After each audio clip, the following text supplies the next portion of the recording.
I got you.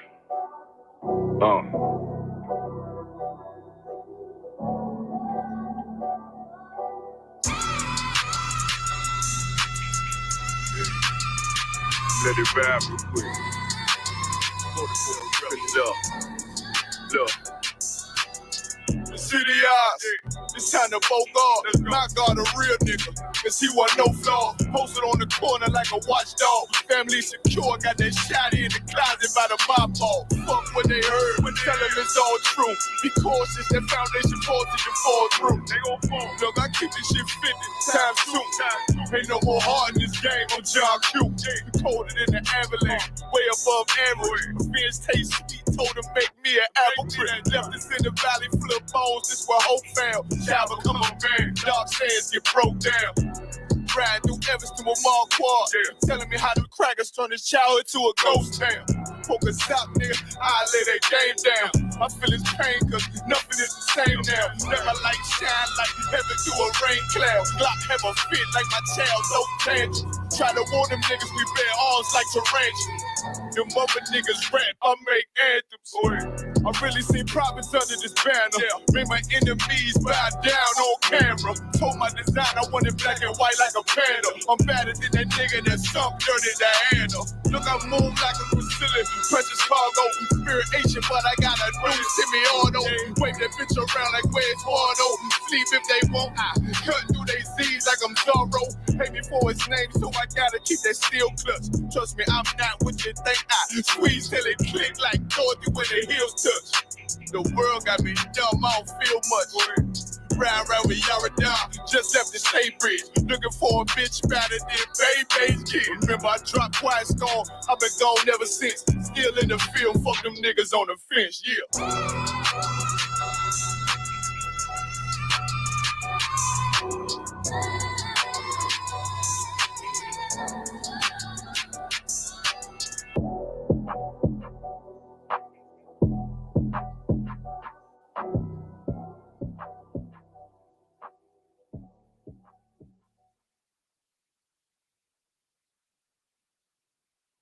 Yeah, we good. Y'all ready? Everybody clap it up. Maybe clap it up, clap it up, clap it up. All right. Today's a very important class. Yesterday we touched on the real meaning of love or the misconception of love and kind of broke it down to understand why families are as destroyed as they are, and you know how we just kind of be able to have to kind of re-examine our own selves to know what real love is and have we loved anybody. That was yesterday's class. Now we're going to get into this household and talk about family and marriages. More specifically, today is the Tuesday Brotherhood class. And of course, if anybody doesn't know by now, marriage is a brotherhood. It is a sisterhood, all right? Before you marry a woman, matter of fact, let me get Tobit. No,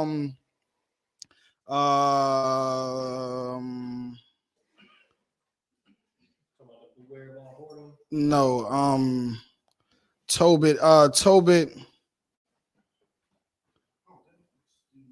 Let me see.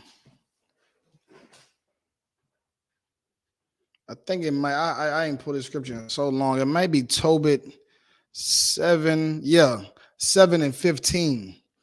Tobit 7 and 15. But of course, as you know, our culture is in the Bible first and foremost. And when I say our, I mean so-called blacks, Hispanics, and Native Indians. The so-called blacks, Hispanics, and Native Indians are the Israelites according to the Bible. And everything that God gave to us and instructed us to do is our culture. It's literally our culture. There's nothing else that's our culture. Without our culture, we live like everybody else. We're not doing any new thing under the sun. When you do something outside of what your culture says that you should do, then you're actually implementing someone else's culture. That's all you're really doing. You may not think it. You may think that you're doing things according to what you say is right or what you think, and you your own man or you your own woman, and you don't believe in nothing, but you do. You believe in something, and everything that you're enforcing and everything that you do outside of what God says to do, you're following after another culture. There's nothing new under the sun. Nothing new under the sun. Everything that you've been, that you've been uploaded to know and hear and understand and regurgitate comes from a teaching, an ideology, a philosophy. You understand? And that's what you're doing. Now, because we don't have our culture, we live by other people's culture, and we run our households by their culture. We run our own individual lives by their culture, and it destroys us all the time. And that's why we need to understand what our culture is, because the culture that we have is the same culture that God the Most High told Adam, eat of the tree of what is the tree of life. That's the culture. Eat of the tree of life and you shall live. But any other tree in the garden, the tree of knowledge, eat that and you shall die. That's talking about cultures. That's talking about cultures. He gave us that culture and said, you, this is your culture, and you following this culture is how you're going to live. But if you follow those cultures, those other trees that are in the garden, those other families, that's what a tree is. You're talking about family trees. That's metaphor. Family trees comes from the Bible. They understand that you got a root, which is your great, great, great, great granddaddy and them, grandmother. Then they have kids. They got 3 sons. And then from that one son, they got 2 sons or 2 children. And from that other daughter, she had 3 children. And from him, he got 2 children. From them 2 children and so on and so forth. Y'all get it, right? The children are become branches and limbs and things like that. But when the Bible says eat of the tree of life, it's talking about a culture. This is the culture for your family. And it talks about the other trees that are in the garden. It's talking about other cultures, other families, other nations. Go ahead, Tazayar. Those trees, they were other nations, like other races. That's right. That were not. I'm asking. No, they were. They were other nations of people. They were other nations of people. They weren't my folks or your folks. No. Our folks and our folks and your folks, my folks and your folks, all descend from Adam. But Adam was not the first man on the earth, and his wife Eve was not the first woman on the earth. Go ahead. So they were talking about the Arabs and the Africans and the Asians. Well, not necessarily, because those people, then those names and those nations together have not come until later, right? Those they didn't come till later, but there were, because like even before, before Jacob, right, before the 12 tribes and before Abraham, having all his sons, and then Isaac and Jacob and Ishmael, which are in Moab and Ammon. Those are all the different Chinese, Japanese. Those they come later. But there were nations of people outside of Adam's family. You understand? Besides, of course, Adam and Eve and their descendants. So at that time, Adam was living amongst people who were not his family or other nations of people, right? And then the Lord chose him to be his inheritance. Chose his wife to have his wife, and they would be the first 2 people in the truth, and from their family will be the chosen people. You understand? From that lineage. All right. From that lineage. So Adam was the first man in the truth. He was not the first man on the earth, but he was the first man in the truth.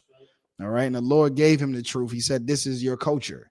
The same thing that we're giving brothers and sisters today.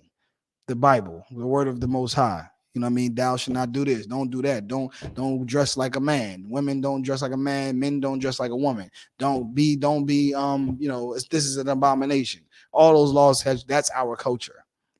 He gave that to Adam. Adam had the laws. All right. So again, those things that he gave us are for us to live. Now, a part of our culture, as we fast forward to marriage, is a brother and out, like me and you brothers, northern tribes, southern tribes, whether it be, Haitians, Jamaicans, Puerto Ricans, Dominicans, so on and so forth, that we are family. We are one family. And not only are we family, the same way I look at you and call you brother because you're an Israelite like me, the same reason why we call sisters sister. Blacks and Hispanic and Native Indian women sister, because they are an Israelite like us. The thing we have to understand about our culture is that those things don't never. When you see a woman and you say that's my sister because she's an Israelite, and you get to know her and you court her and you engage with her and you marry her, she becomes your wife, but she's always been what? Your sister. She is your sister. She's still your sister. Go ahead. To Taziar. No sweat. Go ahead. The other day I was listening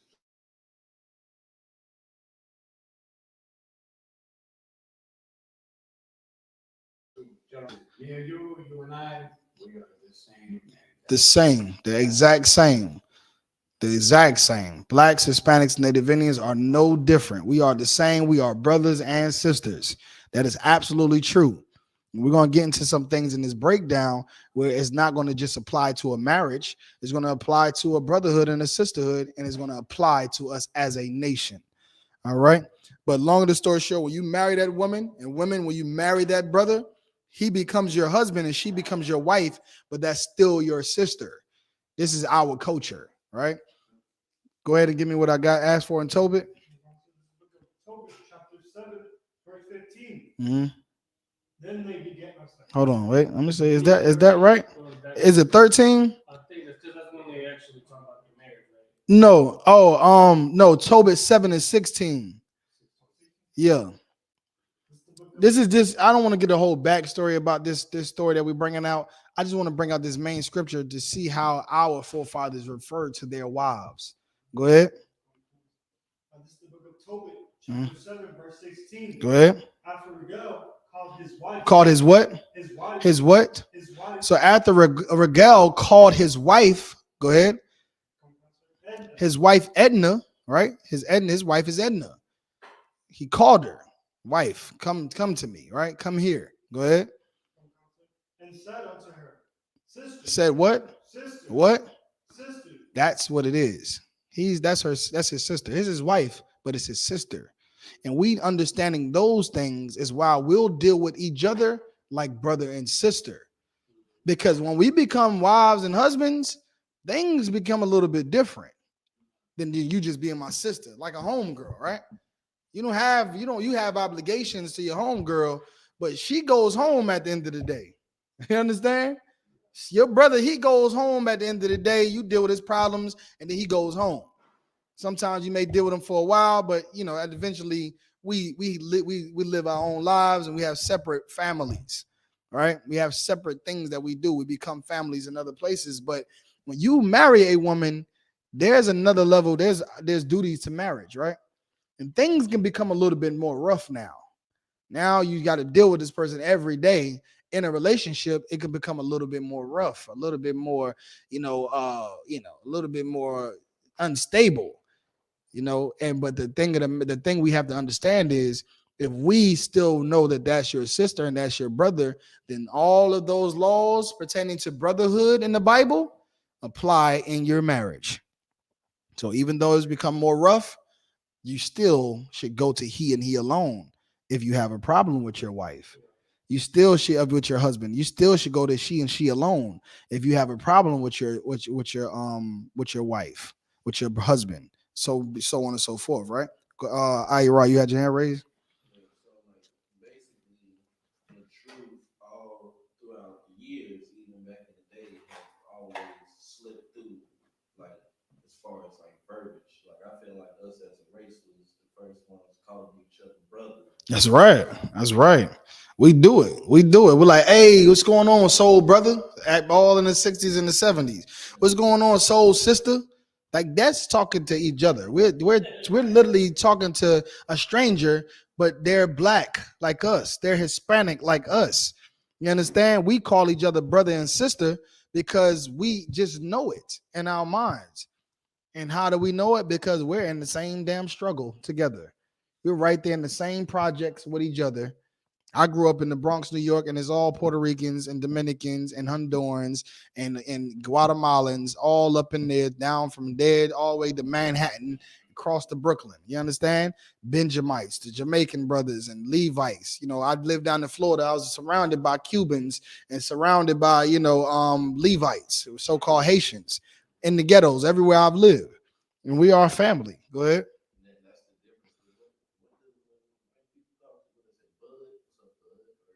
Yeah, their culture is different. The way they identify with each other is totally different. In the Bible as brother, sister, Mm. Yeah, it's more of like a universal term that they when they use it. It's like universal. They'll use that for everybody. But you're not gonna call everybody brother. We didn't do that. We wasn't in the streets of the Bronx in the 70s calling white people brother. You know what I mean? We was, hey, what's going on, soul brother? Like, no, it wasn't happening. It was there and we did it for a reason. You know what I mean? You know what I mean? It was there for a reason. So, long of the story short, our culture is what we have to understand, and that's a vital part of what I'm bringing out right now. While as we go into this topic, somebody give me I think it's Second Peter. Let me see. First Peter 3:1. Starting at verse 1. First Peter chapter 3, verse 1. This is important for us to know that your wife is your sister. Your husband is your brother. And at the end of the day, everything that Christ died for was brotherhood, sisterhood. What did we learn yesterday? The only way for you to love Christ is to love your brothers and sisters, to love each other. You understand? That's why, and the only way to love God is to love your brothers and sisters, to love each other. That's the only way to love God. God is not here. And when people, like, again, when you say you love God, God is not here for you to love him. And at the end of the day, where's the real love at? Because God can't say, like I said, can you donate me some water? I'm thirsty. Can you come visit me in prison? Can you post my bail for me? Can you buy me lunch today? You can't perform no service for him because he's not here. Go ahead, Tazior. Mm-hmm. This is the same question I asked yesterday. Mm-hmm. That's right. That's right. That's right. And you were absolutely right when you said when you guessed it, you was right. You can't, that's an imaginary love. How can you love something that's not there? People love the stars so much. I love the stars and the moons and all that, but the moon ain't never asked you to help, pay their rent when they suffering. You know what I mean? The moon ain't never asked you to do that. It ain't gonna never do it either. But like the Bible says, if any man say he love God and love not his brother, then he is a liar. You understand? The same thing in Christ. The same as you have done to the least of these in my kingdom, the same you have done unto me. Because loving Christ and loving the Most High means loving each other. That's what it means. That's how we show the love that we have for God and Christ. Just love we show to each other. Go ahead, Taziar. I just want to say this. Go ahead. When I show love for my brothers, it's not for me, it's for you. That's right. That's damn right, Doc. But see, another thing is that we have to understand about love is that we have to bear one another's burdens. You understand? I cannot do my job as a priest and prophet of God if you don't put your burdens on my table at my doorstep. No different than a doctor. Doctor cannot do his job if you don't come down there and say, I got a headache. I got my leg is swollen. My heart is beating fast. The doctor cannot help you. But at the end of the day, he's went all these years of schooling, and if this is his passion, like it is for us priests in the Isupk, if it's his passion, then he desires for his people to bring him their problems, to save a person, to save a family, to save a nation. And that's what we do in the Isupk. We need your burdens. You understand? Go ahead. That is the joy. Right? Say it one more time. That is the joy. Yeah, it's for love. It's for the love. It's the joy of saying that I suffered for him to be happy, for her to be happy. And that's marriage. You understand? That's marriage. That's brotherhood. That's sisterhood. That's all of those things. That's parenting. You do all that you do and suffer for your children to see them happy. Right? So that's all it is. Go ahead, copy R. People suffer the baby, it sounded good in my head, but No sweat. how they suffer for the baby because they wake, like they're doing something they're not used to, like waking up in the middle of the night. Mhm. Not fun, getting up to the Yeah, getting up in the middle of the night because the baby crying and he got to come change the diaper and rock them and get them back to sleep again. And they wake up early in the morning and they want to eat. They crying about they hungry. You trying to get some sleep because it's your day off. And he go telling you it's morning time. You know what I mean? It's morning time, Dad. Get up. I'm hungry. Meanwhile, you work every day, slave every day just to feed him. You know what I mean? So that's what it's about. That's love. You know, everybody understands that. You know what I mean? Go ahead, Taziar.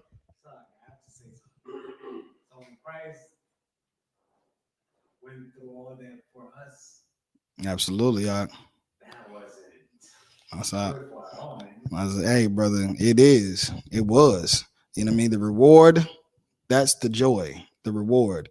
And what is the reward for Christ's death? What is it? Go ahead, copy R. Let's get in the kingdom of heaven. Yeah, us saving our lives. You know, us being able to live. He died so we can live. That's ultimate love. You understand? That's why I said that's the ultimate love. You know what I mean? He did so much more. He went through a whole, torment, all types of torment, you know what I mean, for us to live. So again, that's what it means to love someone, to suffer for them. Christ showed us it in the Bible. Go ahead.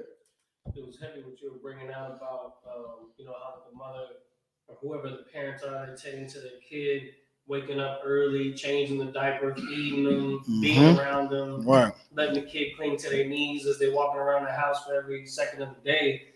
And Right. a lot of times what happens is, let's just say old school style. Mhm. Stay at home mom, she's with the kids all the time. Right. And then the dad, he's out at work. Well, That's right. usually what happens is the kids become more attached to the mom because Mhm. they see her doing all that sacrificing for them. That's right. And sometimes, like until they're old enough to understand, they don't always exactly have that same affection for the dad. You know, it happens. But we're gonna cover that today. We're gonna cover that today. You know what I mean? That's one of the things we're gonna touch on today when we talk about the order and the keys to marriage. We're gonna talk about all of that. All right. Because at the end of the day, when you think about the order of the household, and it said the Most High is the head of Christ, Christ is the head of man, man the head of woman, woman the head of the child. Whatever it is that woman has to do for the child is going to be according to what is desired of her husband. You understand? Of what is desired of her husband, and as she's the one that child sees every day, she has to know, and that child has to know that she is enforcing what the father wants to happen, what the father wants to do. So even in his absence, he respects his father. Even in his absence, he loves his father. You understand? Go ahead, Yura.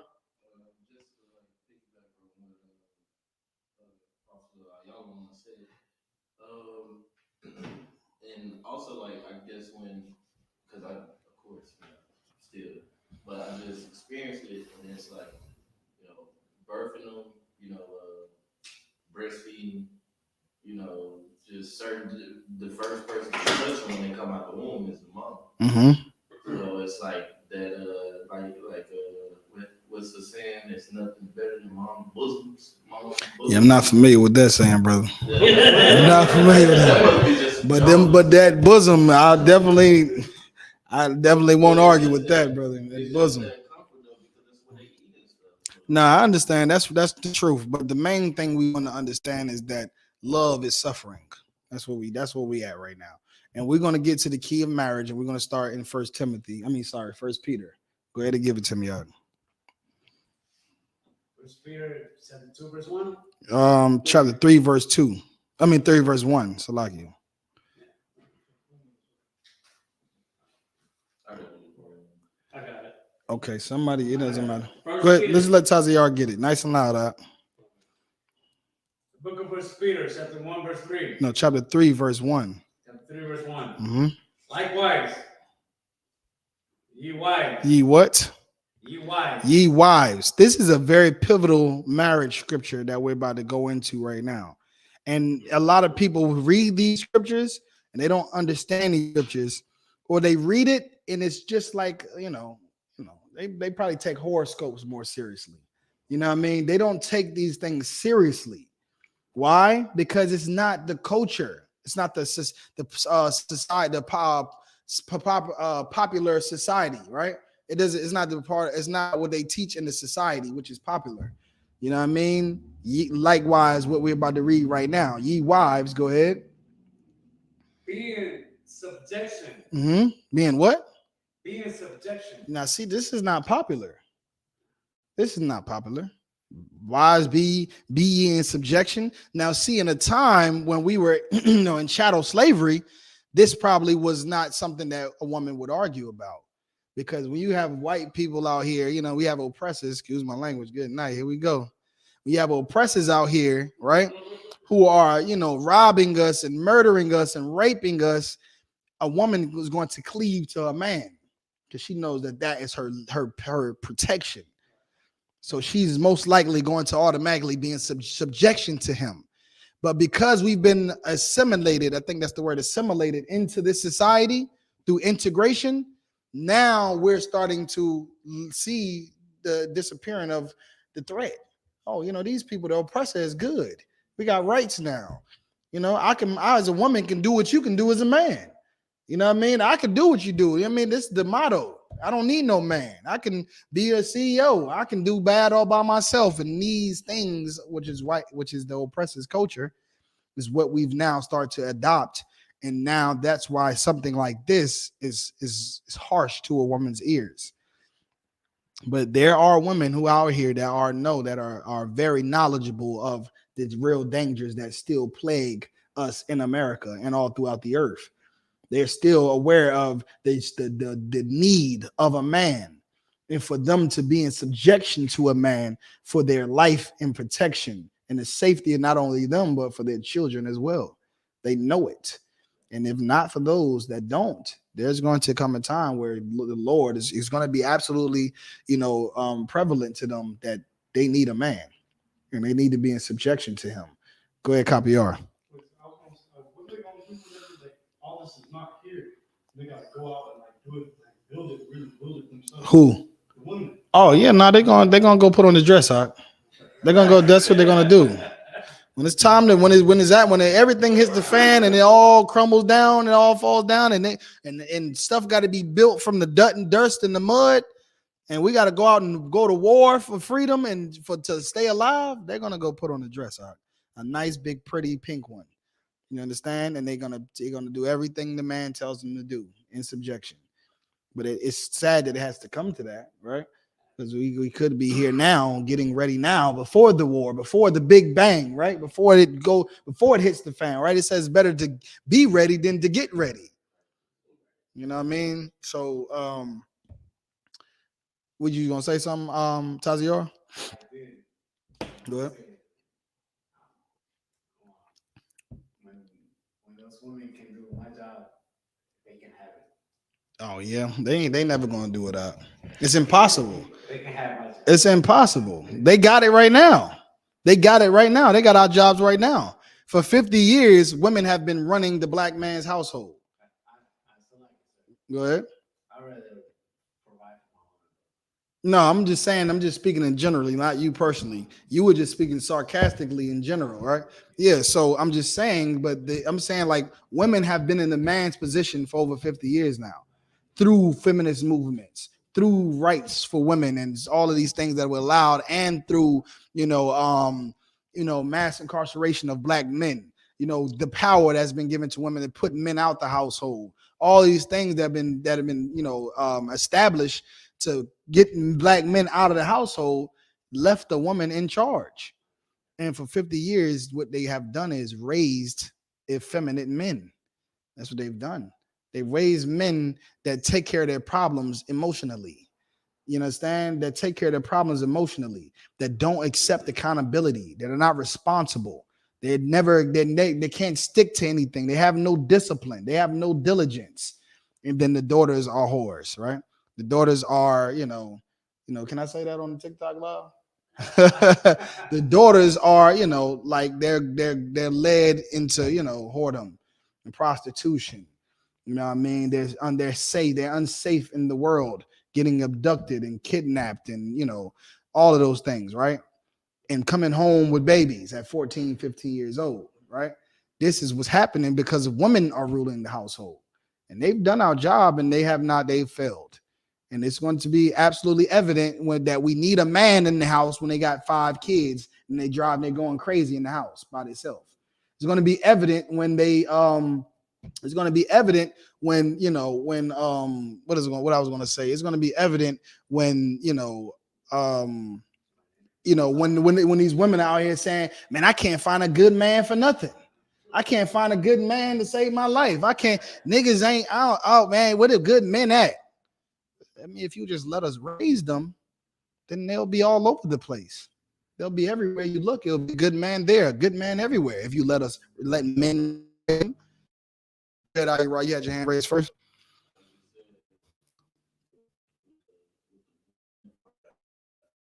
Let's be loud for somebody want to hear you.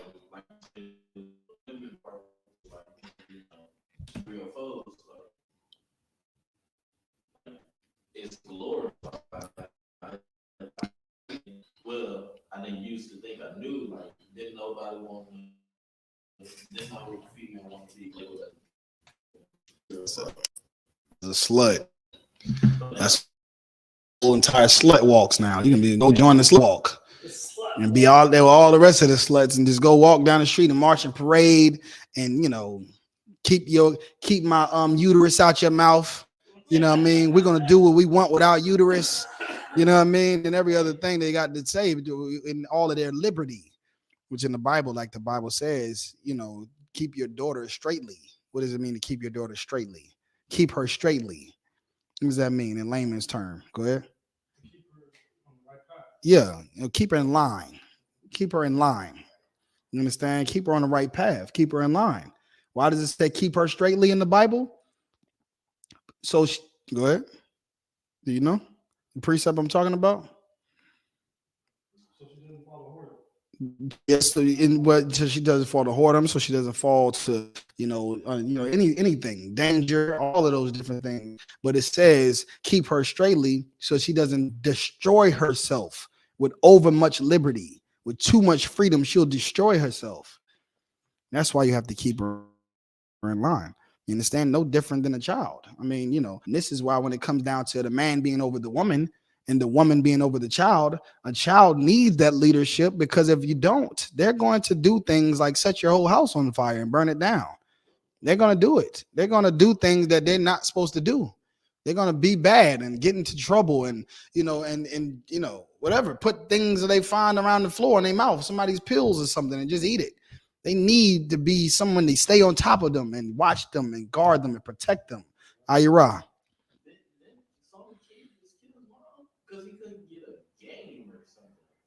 I think I heard about that. Somebody kid killed his mom. He couldn't get a game, and that's a result of, you know, dealing with your problems emotionally. You know what I mean? Dealing with your anger emotionally causes you to do evil things. But a man should not behave that way, and we should instill in our women and the children how to deal with things in our emotions. Yeah, a kid.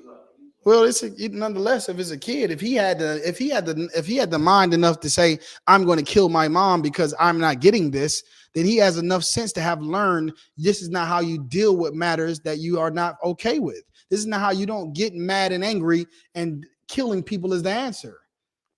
Throwing a fit is the answer. Tearing up something, breaking things, cursing, in a marriage, you'll walk out of your marriage and leave forever and leave your kids, abandon your children, and you'll hit your wife, and wives will pull knives out on their husbands because they're emotional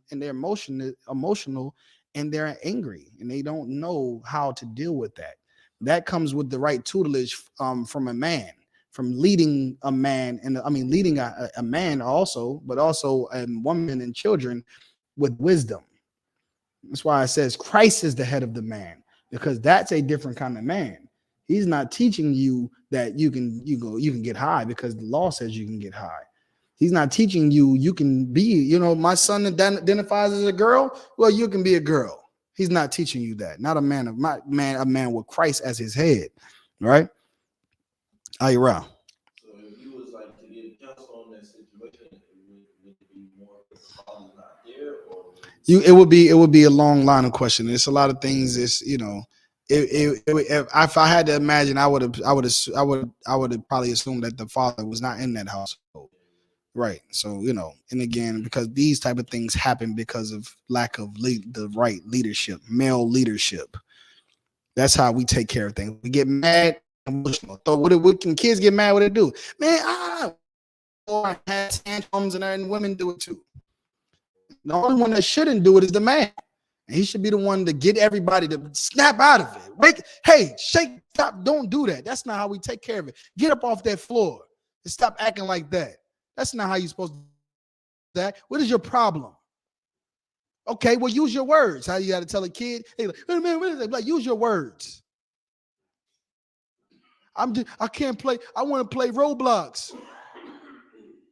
But we should have just said that. And we can figure it out. But at the end of the day, you're not going to waddle on the floor and cry and throw tantrums and break stuff because you want to play Roblox. Because you don't want to wash dishes, because you want to be, whatever the case may be, right? We have to be the ones that keep things leveled and tempered and structured and straightly. But longer the story short, likewise, ye wives, you have to be in subjection, because if you don't subject yourself to your husband, then you can destroy yourself with freedom. You can destroy yourself.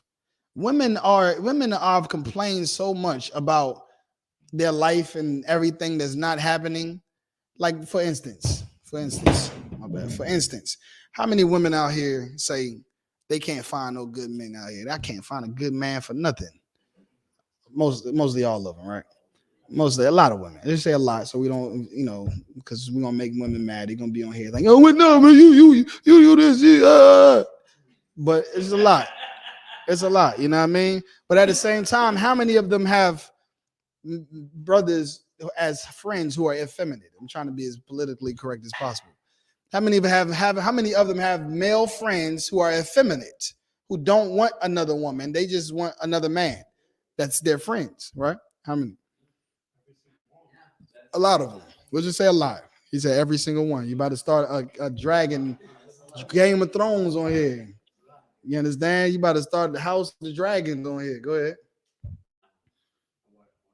You know what I work for. Yeah. It's a lot of women like that. Yep. So at the end of the day, no, I'm saying there too. I get what you're saying, but so at the end of the day, they want a certain thing, but they accept a certain thing, and it just so happens that the thing that they accept is the reason why they don't have what they want. So you have to really, you have to really self-reflect, sisters, and why things are not going the way you want them to go. You ask for certain things to be a certain way, and there it is. You have it. You say you don't need no man, and now here you are. You're taking care of 6 kids by yourself, and you can't do things the way you want to do it. You're stressing, your hair is falling out, and you don't really understand why you have to go through this. It's because you need a man, for one, and 2, you have to subject yourself to him. It's just it. You can't do it any other way. All right, go ahead and continue.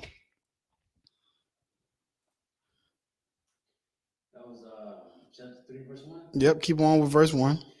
Likewise, you wives be subjection to your own husbands, that if any obey not the word, they also may find the word be won by the conversation of their wife. All right. So again, when you talk about Christ being the head of the man, and women are very important, Akim. You understand? Like, women are very important. They, if there was no women in the earth, then what the hell would we go to work for? You know what I mean? What would we fight for anymore? What would we do? What are we going to do? What do we ever do? Huh? Yeah, we ain't gonna have nothing to fight for. We ain't gonna have nothing to die for. It's no women here. If there was a heaven, if heaven ain't got women in it, then we don't want to go to heaven. We don't want to go. It ain't no women there. Well, you know what? I ain't going to heaven. I ain't going to heaven. I don't want to go there. I don't want to go nowhere where there ain't no women at, because that's how important women are to us and to our nation. It's important. They're important. Go ahead, Doc. Hold on. You had your hand raised? I did. Go ahead. if she's not on the same page that I am, all she needs to do is lay with another man, and then I can.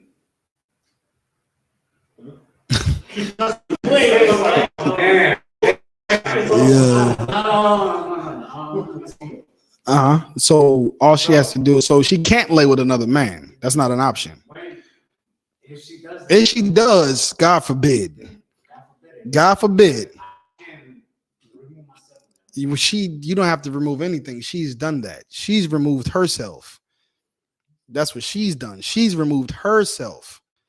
If she has sex with another man, she's removed herself. She's committed adultery. And the Bible says he, her, and the man she slept with is worthy of death. She's no longer your wife. Yeah, she's no longer your wife. You understand? She never was your wife. Never was. Because no wife of any man would go sleep with another man. They would never do it. All right. Go ahead and continue. Let me verse 2. But they behold chaste. Behold your chaste. That's important. Because again, chaste, what is chaste? That's right, like correction, chastisement, for like more bigger word, right? More elaborate word, chastisement, to be chastised. Now they'll go to work and receive chastisement. Am I lying or no? They'll go to work and receive chastisement. They will. They'll go, here and there, longer the story short, and they'll receive, but your chastisement is what it's saying. Is the thing that they have a problem understanding and accepting. They have a problem with that, right? Because of the ideologies of this society. And we're going to get down into that a little bit later in the class of why it's like that.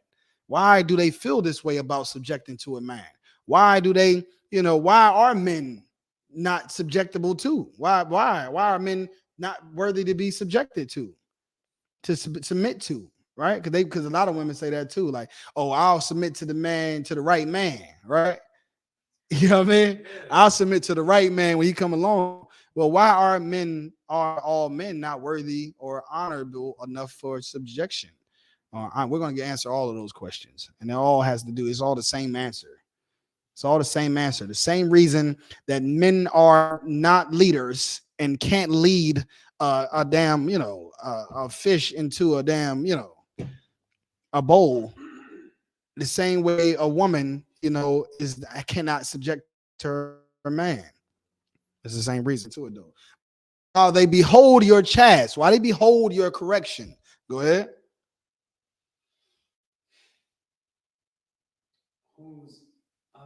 No, you got to read me verse 2 over from the top.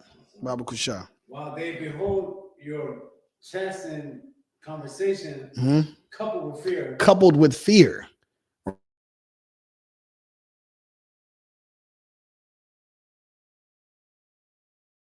Right?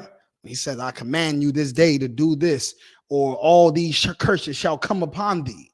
You're like, damn, that's kind of the one con. You know what I mean? Kind of the one con. That's how they are supposed to be.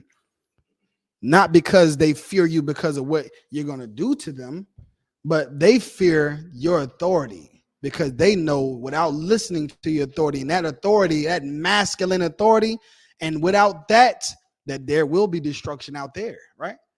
If I say, girl, go in and put some damn clothes on your ass. What the hell is wrong with you? You're going to go out there half naked like that? She's going to look at me like, damn, okay, kind of the one kind. And if not, she's going to go out there half naked, and God forbid someone snatches her up. God forbid someone molest her because they feel like they can treat her like what she's dressed like, a whore. They're going to be like, what's up, girl? Yeah, I see you over there looking good. She didn't come out there for that.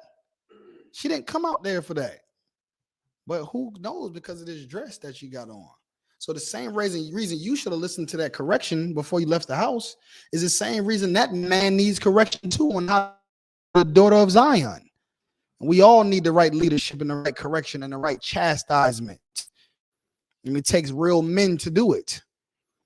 And men and women need real men. They need men. They need real men to do it, to be subjective to, and they need us to be able to chastise them. They need the chastisement. We all do.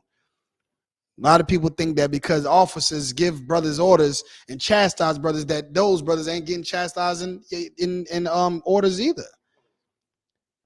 You know that men are in subjection too. Men have superiors as well. And guess what men are not doing when somebody tells them, hey, I'll go back in there and tell you and apologize to your wife for putting your hand on her. And you never do that again. What are they going to do? They're going to say count out of one con, sir. They're not, man, I deserve this. I ain't trying to hear you saying, I ain't trying to do this. She deserved this. They ain't doing that. Men are like count out of one con. Salakius. And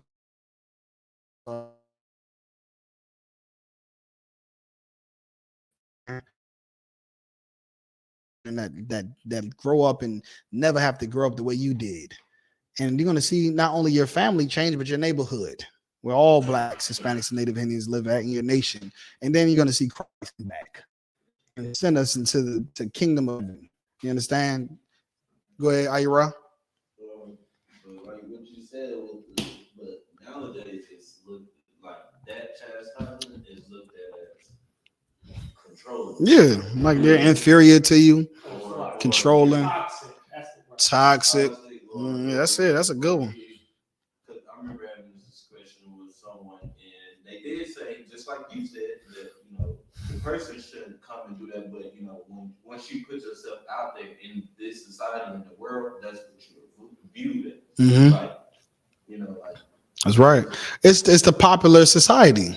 That's what it is. It's the popular society. And in this society, a man hitting his woman, all right, we're going to make some Facebook posts about you, but you're going to be, are you still going to make millions and billions of dollars? You know what I mean? There's going to be people that's going to be like, well, she deserved it and every other thing, right? Just like right now, you see people who are doing things that are evil to each other. Like, there's plenty of examples, but nobody's like Lori Harvey, like we talked about yesterday. And she going from one man to another man, and who's saying you're a whore? Nobody's saying it. They're all, she said, does Jackson have a bottle? Nobody's correcting her. Yeah. Nobody's checking her, correcting her. Her own dad said, I support whatever she does. The society in itself is the popular society, and that's how they feel about these things. And it's okay. But that's not the leadership and how we think in the UPK in One West. That's not how we think in here. And that's why in here, marriages are healthy and are safe. You understand? And there's chastisement, surely. And there's rules and subjection for both parties, right? For men and women. But guess what? At the end of the day, we're going to deal with each other and we're going to have good outcomes. We're going to avoid evil. All right? Go ahead and continue. Verse 3, right? Mm-hmm. Whose adornment, let it not be that outward. Right. Who's adorning, let it not be that outward adorning of plaiting the hair, right? And of wearing gold and of putting on apparel, right? But let it be hidden, man of the heart. Mm-hmm. Right. That which is not corruptible. Right. Like all of these things that we're reading about right now, like a woman's beauty is not going to come with how she looks and how she dresses. You know what I mean? That's not what's beautiful. You want to know how we know?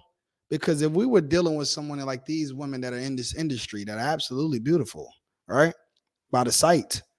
But next thing you know, you're in love with her. And next thing you know, she's sleeping with another man.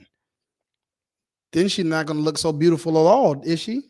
She's not going to look so beautiful then, is she? No, she's not. She's going to look like sex. She got 6 heads. That's what she's going to, how you going to look at her? Like she got 6 heads on her shoulder. Go ahead, up. And that's when you can leave that woman, right? Boy, Tazi, right here. Tazi, already. Nah, but you've asked that question, Knock, and there's no, you can leave a woman if she commits adultery. but what I'm trying to explain to you is that she's leaving. She's committing an adultery. She left. Mhm. I don't have nothing to do with it. I understand. You're a brother I that's can't go and do my own thing and fuck that bitch. And that's it, right? You know what I mean? absolutely, Ak. You can do your own thing. Even what is your own thing? Huh? I can't go keep being with my other wife. Well, you can do that with her being there.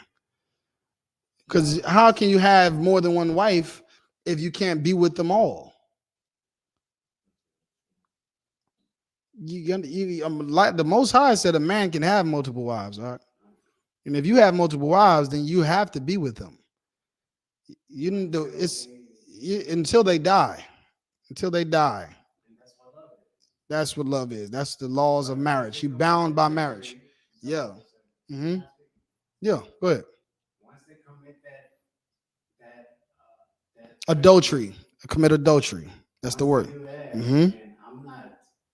I don't have to. You're not responsible for them anymore. Right. That's right. That was my question. All right. Solid. Copy y'all. Wait, so I have a question. Go ahead. So is it okay to look at them all like dragons until they actually prove that they're like? I mean, it's safe. It's definitely safe. If you a man like me, then every woman you look at, they look like General Muhammad to me. That's what I see. I see General Muhammad because I think in my mind, what is he going to say if I bring this whore into the school? If I marry her into the school and I got to go and get counsel every day and he get checking me every day about, how I, mismanage my rod. You understand? About how I mismanage my rod. So you should definitely have those sisters come up in here and show you that they are beautiful. How do you show them? How do they show you they're beautiful? By subjecting themselves to the men above them, by being virtuous, by being modest, by being shamefaced. All of the things that the Bible says, being tender-eyed. That's all of the things that the Bible says. And you see those things and you can say, yes, surely this is a beautiful woman. And it's not because of what you see with your eyes. You understand? It's because of the content of her character. It's her guaranteed of conduct. Go ahead. So this is where our people mess up all the time with the women. Say it one more time. Is this like kind of where our people messed up a lot of the times with the women? Okay, we all messed up. We all messed up. When you say our people messed up with the women, like we've all messed up. You know what I mean? Nobody's to blame on anybody. You understand? We got to blame our own selves. We all got to do, because at the end of the day, like we always say in the UPK, women would stop being whores if men would stop loving whores, because they all want a man and they're gonna do what men love to do. And there's a myth that women don't need no man, right? Because that's what they say, but they want a man. They do. They're not getting those BBLs for nothing. They're not getting that done for nothing. They're not going to get all of them big eyelashes and every other they're doing for nothing. They're doing it for a man's attention. All right. So again, they'll stop doing the things they do if we stop doing the things that we do. All right.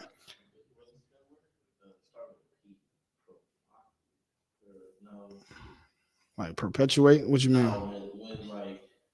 When a girl, just provocative? Yeah, provocative. All right. Go ahead, continue. Who's adoring it? Let it not be that. No, you on the at the end of verse 4 now. But let it be hidden, man of the heart, Mm-hmm. in that which is not corruptible. Mm-hmm. Even the ornament of meek and quiet. Right. Spirit. You hear that? Even the ornament of meek and quiet spirit. Like these are the things that are going to be her jewels. These are the things that are going to be her beauty. It's not going to be her eyelashes and her plaited hair, her braids and how long it is. It's not going to be her jewelry and how much accessory she has on. You understand? It's going to be the ornament of a meek and quiet spirit. Right? It's going to be which is in the sight of God a great price, because that is what's valuable to the Most High, and you should be like the Most High. you should say to yourself, that's what's valuable to me. That's what's valuable to me. I don't value a woman because of her behind or because of her jewelry and how much money she has and all this other stuff.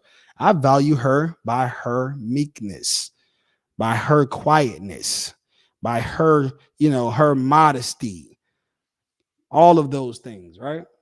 Her shamefacedness, so on and so forth, her virtuousness, her abilities.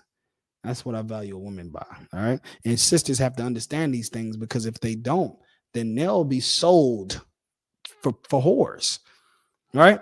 Because right now, for them, wealth is money. Wealth is, being popular. Wealth is having the biggest behind, having the nicest body, trying to preserve that body for all of their life, going to getting multiple surgeries to try to keep it tight. You know what I mean? Like that box between their legs. All of those things is the thing that they think is the value, but it's not. You understand? Don't get me wrong. Box is the best thing in the earth. That's the best thing ever. You understand? But it's just not how you choose a wife. Box doesn't raise your children and does not. All right. You want to say something, Capiar? Go ahead. Could it be like they're like thinking wealth is also like having as many men as they want, or like being able to do anything, like go get them? No, that's just over much liberty. That's what that is. That's just them. Just if you give a kid a chocolate bar, he gonna eat it. If you give him 500 chocolate bars, he gonna eat them all. He don't need the 500 chocolate bars. All he need is one. You understand? A woman don't need 100 men, and she's not ordained or it's not rightful for to have more than one man. All she needs is one man. She's just doing it because America doesn't care how many men a black woman has, how many men she sleeps with, how many babies she has by different men. They don't care.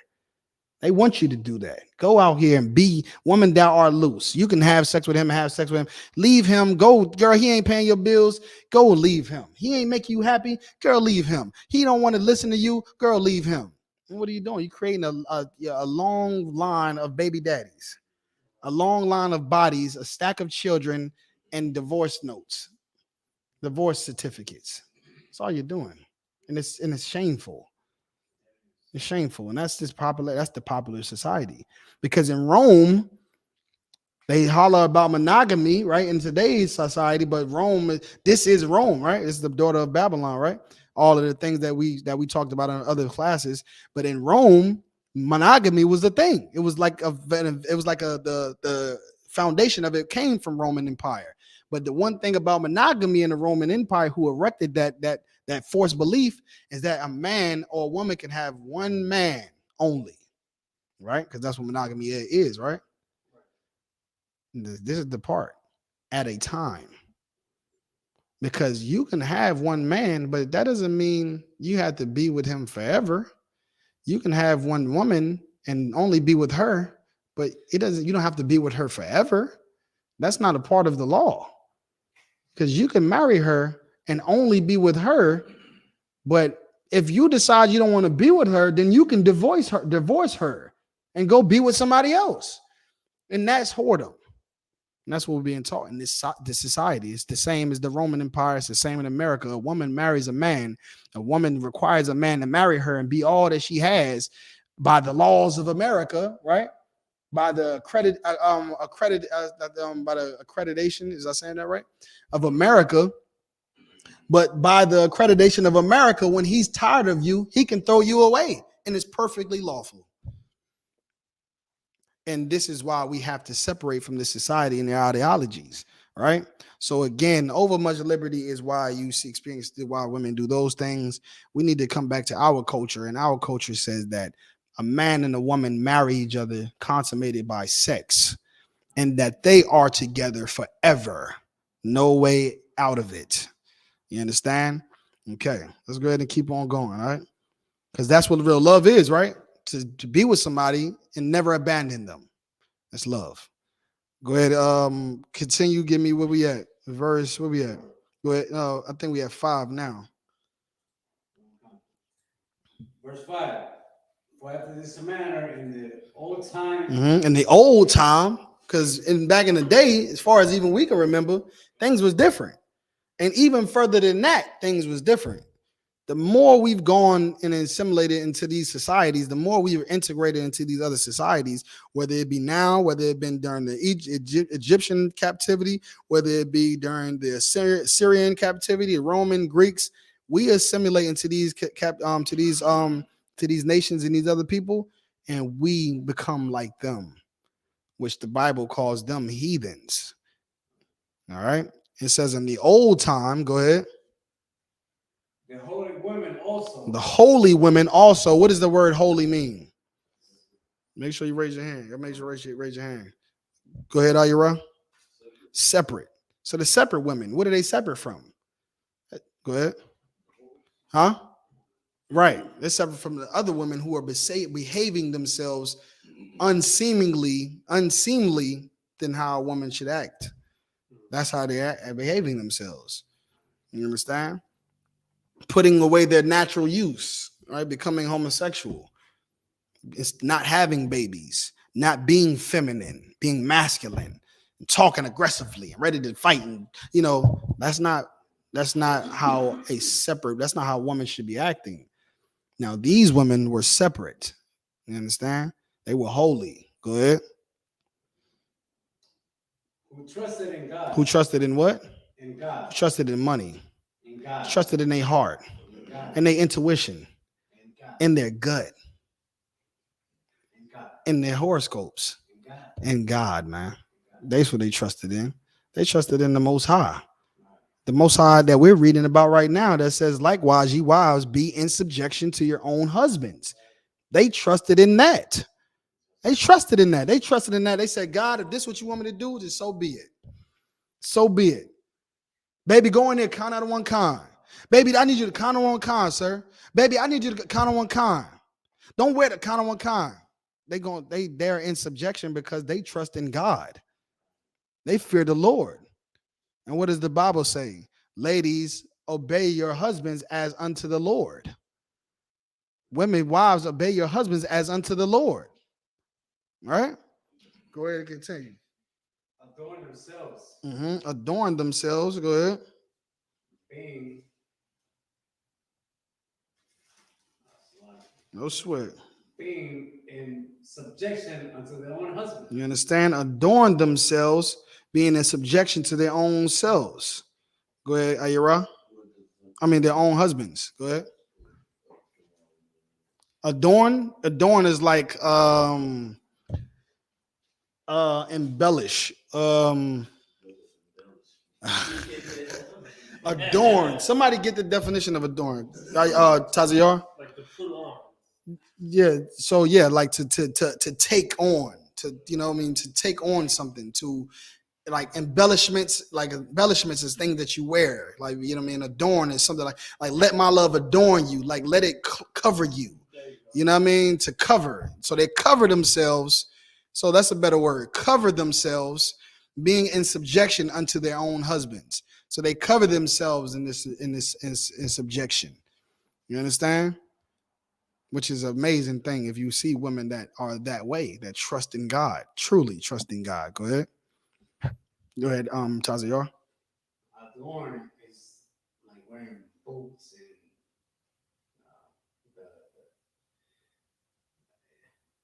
our uniform. Right. Covering. And that's right. The headband. That's right. Headpieces. The headpiece. You know what I'm saying? He rocking the jewelry. Right. That's right. That's right. Go ahead, continue. Somebody else can pick it up and give Taziar a break. Go ahead. We are starting off at verse 6. All right, go ahead. Even as Sarah obeyed Abraham. Even as Sarah obeyed Abraham. Sarah obeyed her husband. She did that. And it worked out good for her. It did. Go ahead. She thought it was things that she thought would never happen. She thought she would never have a child, right? She wanted to have a child and thought, I'm never going to ever have a child. I'm barren. I can't have kids. And that's something beautiful for a woman to do, to be able to have a child and see it. And it's a reflection of them, and to, have something to they can love and be able to suffer for. And that's what she wanted. And she thought after this old age of being an old age, she would never get it. But listening to her husband, I got you out. But listening to her husband, of being in subjection to her husband, and her husband being in subjection to the Most High, they allowed for her to have a baby. They blessed her with a child. Right? Go ahead, Taziar. By the way, she was 99 years old. Right. Old age. 99. Imagine a woman 99 today getting pregnant and having a baby. Right. Exactly. Put it in perspective for you. Well, she didn't even get, I don't even think if she was 99 when she had the baby. I think that was when they told her when she thought she gave up on having a child. Yeah, so it was later on that she actually had a child, if I'm not mistaken. But either way, she was up in old age, right? And why is this so? Because she obeyed her husband. You know what I mean? We're going to get into that as well. Go ahead and continue. Calling him Lord. Calling him what? Lord. You ain't shit. Lord. You a piece of garbage. Calling him Lord. You an ain't shit nigga. Even as Sarah obeyed Abraham, calling him Lord. Calling him Lord, man. That's a high esteem. That's a high esteem. You understand? Some of these women right now, it's hard for them to even tell you they love you. It's hard for them to even say I love you. It's like they burn inside. They you know what I mean? It's like something burn inside of them to say they love you. Why? Because that femininity is being killed in America, man. It's being killed in our women. It's being killed. For them to express their femininity and be soft and loving and so nurturing and caring is something to them that feels weak to them. But really, it's what makes them strong, right? We're going to get into that as well. Go ahead and continue. She called him Lord. Go ahead. Whose daughters ye are. Right. And these women today are daughters of Sarah. That's their foremother. You want to look up to somebody, don't look up to Cardi B. Don't look up to Cardi B. Don't look up to, huh? Yeah, you know what I mean? Look up to Sarah. Don't look up to any woman that's saying, I don't need no man, money make me come. Don't listen to them. Don't listen to them that's saying, I'm going to leave my man and throw him away and get a new one, that he's replaceable. Don't listen to Sarah, your foremother, who was blessed by God, who was absolutely blessed by God for everything that she could want. And she obeyed her husband. And she called him Lord. And you are her daughters. You are descendants of her. Go ahead. As long as you do well. Mm-hmm. As long as ye do well. Go ahead. And are not afraid of any amazement. Right. Now, again, this is, like you have to do of whatever might come from the things that you do in obedience to God. You cannot be afraid to the thing that you do in obedience to your husband, what might come from it. You have to be trust in him like you trust in God. You have to trust in him and trust in him like you trust in the Most High, and that's what it says. And Sarah did it. You think Sarah believed she could have had a baby, and her husband came and said, "You're gonna have a child"? You think she believed him? Taziar? She laughed. And what happened after she laughed? She laughed at him telling her that she gonna have a child because it was funny to her. But what happened after she laughed? Caviar. They checked her. She was chaste. She got that chaste conversation. You understand? And what does it say? The chaste conversation coupled with fear. Because she was in fear. She was like, oh, Lord. Damn, I thought this was a joke. I thought this was a joke. I didn't think this was serious. Huh? And that's what it means to be that chaste conversation coupled with fear. These are men of God that you're talking to. You telling me that he can't make this happen? You telling me he can't give you what you want? He can't give you what you need? He can't move mountains? Are you telling me this? That's what you're telling me, huh? Okay. And you laughing. Well, this is what you made blazed on her, checked her. She was she was listening to that correction and that chastisement coupled with fear. But at the end of it all, she She obeyed. She conformed. She submitted. She was in subjection. She subjected herself, and then what happened? She was exactly what they said was going to happen. Happened. It came to pass. You wanted to say something? I was going to say we got to do the same thing. Mm-hmm. Hey, copy our. Can you see me one time right here? You can see me one time. This. We don't.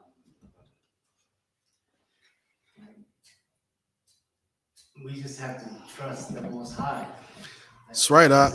That's it. That's it, brother. Throw it up. All right.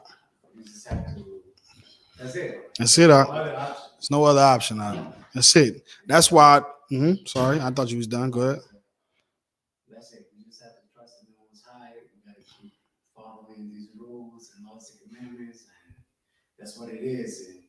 And that's what love is, right? That's right, Doc. We gotta suffer a little bit to gain a little bit. Yeah, that's right. I'm with it. Yep. And that's why the scripture says, neither can they die anymore, for they are equal unto the angels. You understand? You're going to be to the point where you have to be equal unto the angels. What does it mean to be equal unto the angels? Copy your. Well, we all getting orders, but what did the angels do with their orders? How do they live their lives? Do they live their lives the way they want to? Do they do the things they want to do? At the end of the day, when the work is all done, do they go hit the bar and go hang out and get some box? No, they don't.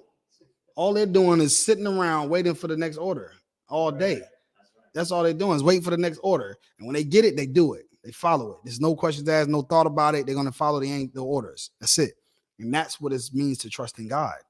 We're only going to sit there and just do exactly what he say to do. Nothing else. We're not going to question it. We're not going to think about something different. We're not going to put the job down. We're not going to walk away from the job. We're going to do it all the days of our life. We're going to trust in the Most High and do everything he told us to do. Go ahead, Taziar. Until the kingdom comes, right? Nah, the kingdom comes. It's going to be even more stricter doing what he says for us to do. The only way we're going to get the kingdom is by doing what he says to do and trusting him. And in the kingdom, surely you're going to do it.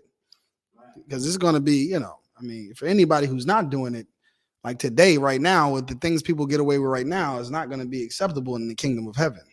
Because that 144,000 are the government of Christ. And they're going to carry out execution and judgment right here on earth for you being a whore. For you being a homosexual, you understand? For you being all of these things that are unlawful for you to be, according to God, thus saith the Lord, right? All these things that thus saith the Lord, those are the things that they're going to carry out judgment for in the kingdom of heaven. So yeah, they're going to do it from now until then and forever and ever. Amen. Right. Amen. Go ahead, continue. So we have verse 7 now. Verse 7. Mm-hmm. But the end of all things. Hold on, you have verse 7? Verse 3, chapter 3, verse 7. That's what. Likewise, ye husbands. Now we're talking about the husbands. How are the husbands supposed to be? We talked about all of the things that a woman should be as a wife and how, hard it is for her to do the things that she needs to do with the popular society and everything that they're promoting. Now we're getting on the husband and why there's so many women out here that says they can't have a man and every man ain't worth submitting to. We're going to figure out now why that is and how a husband should be.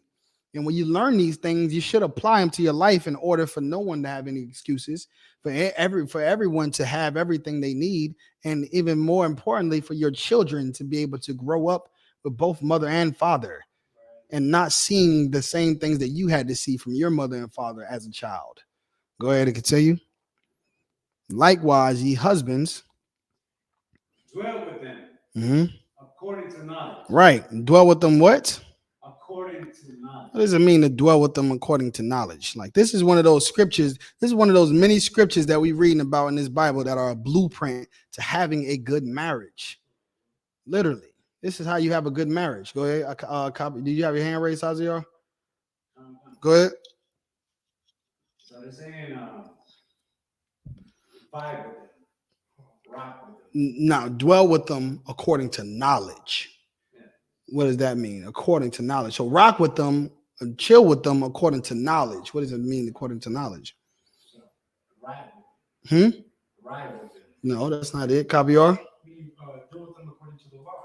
That's right. Deal with them according to what's right and what's wrong, not according to how you feel, right? That's something that's absolutely elusive in this kingdom, right? Like it's been elusive since the Garden of Eden. It was also elusive in Rome. It was elusive in the time of the Greeks. Most people, what they'll do is they'll kill each other and they'll leave each other. But because you're in the truth, right? Because you're in the truth, you're not going to just leave each other. Right? And because you're tapped into the supernatural power, you know what I mean, that created you, man and woman. Right? So this is what we're doing. We're learning from the Most High. He's going to dwell with her in knowledge, not in according to his feelings or how he see relationships carry out on TV, on reality TV shows, or what his mom and dad say, or what his friends and homeboys say. Right? He's going to dwell with her in according to knowledge, right? So go ahead, you can understand how to dwell together as a man and woman in peace by having, a man who dwells with a woman in knowledge, right? Because with that comes peace. There ain't gonna be no fighting if the man is in the right mind and everything is right. It ain't gonna be no fighting. It ain't gonna be no, knocking each other's head off and separating and killing each other.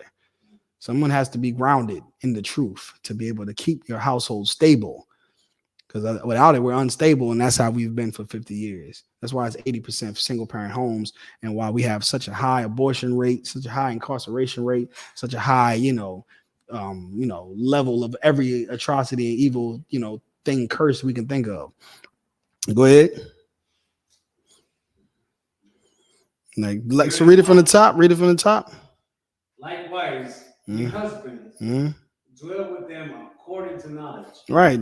What does it mean again? So you're dwelling with your wife. What does it mean again? So you're dwelling with your wife.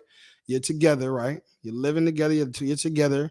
How should you live with her? You should live with her based on knowledge, based on the truth, like Capiar said, right? Not emotions. Okay. Not based on what popular culture tells you to do, but you need wisdom, actual knowledge, information about how to be a husband. That's now I always say it all the time. You can go to school, all the certificates that they got out there, you have to go to school for. You got a certificate for CNC, you got a certificate for nursing certificate or CNA, but that marriage certificate, where's the school for marriage at? For that marriage certificate, there's no marriage school for that, is it? No, there's not, because marriage is what you make it, but that's not according to our culture. Our culture, there are rules and guidelines to being a man and woman, just like they are to being a husband and a wife, a sister and a brother.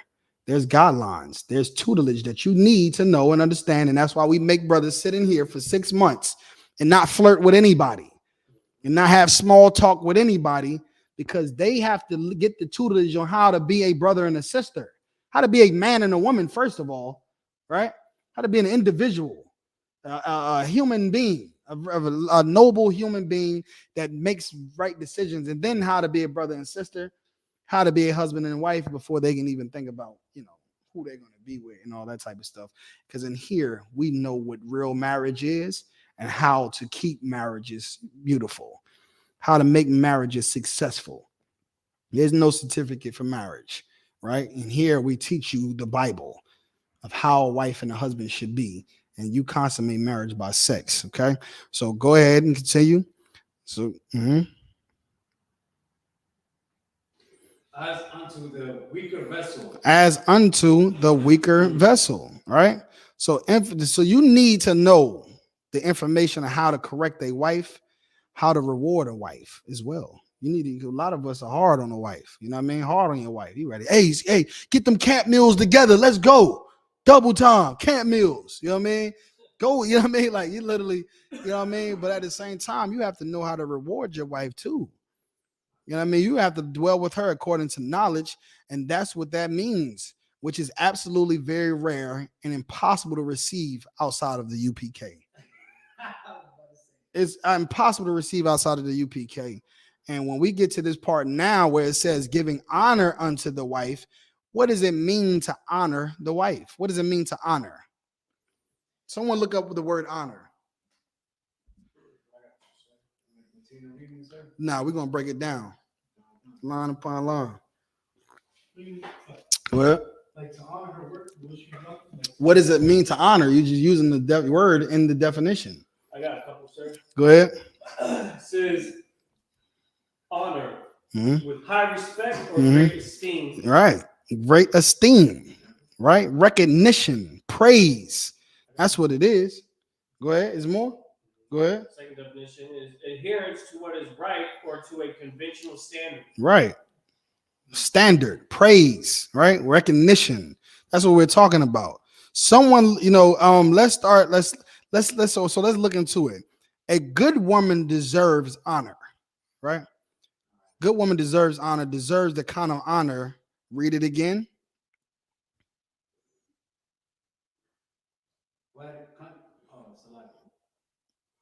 You gotta stay where we at. I'll keep it rolling. Go ahead. Be pitiful but courteous. No, you gotta go back. I said you gotta honor her like what? What kind? She deserves what kind of honor? And being hers together of the grace of life. No, you gotta go back to where it says honor your wife. You gotta go back. Likewise, ye husbands dwell with them according to knowledge. Giving honor. Right there. You're gonna give her honor. What kind of honor? Go ahead. Unto the wife. As unto the weaker vessel. As unto the weaker vessel. That's what I want. And that's very important. Go ahead, Ira. Oh, yeah, we in the same spot. We right now, where we at, y'all? Let them know where we at. Likewise, ye husbands is where we at. Okay, I think that's verse 7. Okay, it is very important to give a woman praise. You know what I mean? Saying that she is worthy of. It's important. It's important, and it matters. It matters more than most men can understand. If you're selfish, right? You can understand it. But it says honor her as the weaker vessel, which you're going to break down. But again, if you're not understanding this because you're selfish, then you have to understand the problem with the world today, like we talked about yesterday. Selfishness is really at the root of every terrible relationship. That's what it is. Selfishness is at the root of every terrible relationship. You understand? It's at this, and I'm not just talking about a marriage. I'm also talking about a brotherhood, a sisterhood, a friendship. Selfishness is at the root of every terrible relationship, man. All right, go ahead, Ira. No sweat. Go ahead. What you need? Go ahead. I was trying to see what does that part dwell with them according to knowledge? Dwell with them according to knowledge means dwell with them according to not emotions, but the truth. I get to give honor to your wife. That's what we're breaking down right now. That's where we're at right now. So you're all caught up. Yeah, you all caught up. All right. So again, I don't know how anyone can expect to have a good marriage or any good relationship with another person if you only care about one person. You can't, that's yourself. How can you have a relationship where you're supposed to care about more than one person, but you only care about your own self, one person? Like you're trying to achieve a dual relationship, which is what that is, right? A relationship is something between more than one person. You can't just be one person to have a relationship. You have that, it's dual, right? You're trying to achieve a dual relationship with two people. So how in the hell can you achieve that when you only care about one person, which is virtually impossible? It doesn't even make sense, right? Go back to honor her. Go back to honor her again. We're going to break down the part about the weaker vessel so we can understand what that means for sisters out here. Go ahead. Verse 7. Mm-hmm. Likewise, ye husbands, dwell with them according to knowledge. That's right. giving honor unto the wife Mm-hmm. as unto the weaker vessel. Right. Honor unto them as unto the weaker vessel. Why does it say that? Because there's honor that you give to different people and things. There's honor that you give a ruler. There's honor that you give a servant. There's honor that you give an officer. There's honor that you give a cat or a dog. You understand? Or a horse. There's an honor you can give to say this thing or this person is good. They provide a service for me and I respect it because it does that. And you honor it for that. There's an honor that you give each brother in here, right? There's an honor that we give each other. A brother you has specific kind of honor, right? A you. There's an honor that a woman is due, and then there's an honor that is different than the honor of it. With that, or you give a woman different than the honor that you would give to a man. Go ahead, Ayura. You had your hand raised. Well, that's what we're going in right now. So we're going to honor her as a weaker vessel. That's what we're going to break down. That's what we're getting to right now. I'm showing you that there's different honors, and we're going to break it down. We're honoring her as a weaker vessel because she's a woman. But the honor that you get as a man is not going to be for the same reasons of what she gets as a weaker vessel. So we're going to understand it. And that's why I'm just telling you there's different honors. There's different due honor. Okay. So there's a thing that a woman is supposed to do, right? And that is don't expect to that you don't expect a man to do, right? And there's a thing that a man does that you don't expect the woman to do. And we're going to honor a man as being a strong vessel, meaning a man is required to lose his life, right? If necessary, that's his job. It just comes with being born a man, being born male. It's true in nature, right? As well in nature, and it's true in human beings. When you see nature, the male lion is the one who has to do the fighting and sacrifice his life when it comes to danger, right? So on and so forth. But at the end of the day, we are designed for war. So we're designed for. Everything about you is geared for war. That's it. Now, your intelligence, your physicality, your mentality is all about war as for you as a man. And you won't get honor as a man unless you meet that bar and raise yourself to that bar. Like you won't if you make, the best cupcakes. I mean, you're not going to get the honor of a man. You know what I mean? If you're the best babysitter, you're not going to get the honor of a man, even though those things are good, but that's not the honor of a man, right? You got your hand raised. You want to say something about? Go ahead. That's the rule for men. Mm-hmm. You have to be a man. That's right. And that's what a man, understanding what a man is what we don't understand as a society. Go ahead. And a woman has their duty. That's right. That's right. We as men, we got to provide for this way. We got to provide the land, we got to provide the food, the clothes, the shelter, our body. That's right. It's a different honor. That's right. Ira? No, I appreciate you for this. You know what's going on, and cleaning up a lot of Go ahead. Cleaning up a lot of questions. Okay. So we good. We rocking and rolling. You got a question or comment? No, I'm just pretty much just a comment because I'm understanding it, but I'm happy that I'm understanding it. That's right. I'm happy you're understanding it too, Most High, give him a hand. Give him a hand. Give him a hand. Because we need men, we do. And it ain't for everybody because, there's people out here that don't understand what being a man is, right? Huh?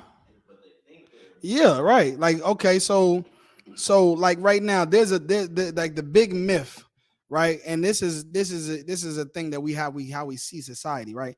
It's a big myth that you see people in society is there some excellent fathers out there, right?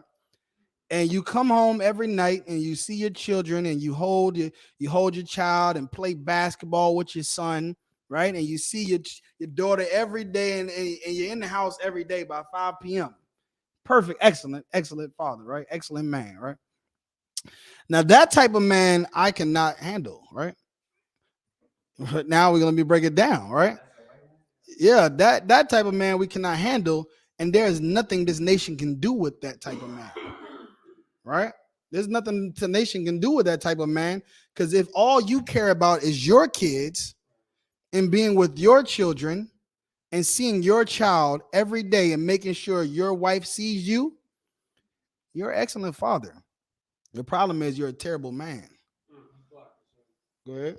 You know what's sad is that this country is brainwashed our people into showing so much pride for veterans because they do that for this country. That's right. They go to war and That's they right, bro. sacrifice seeing their family so that they can get their leg blown off overseas. You know what I'm saying? That's so right. End up in a casket overseas, and they get honored over here as a man in America. And what he's bringing out is so heavy.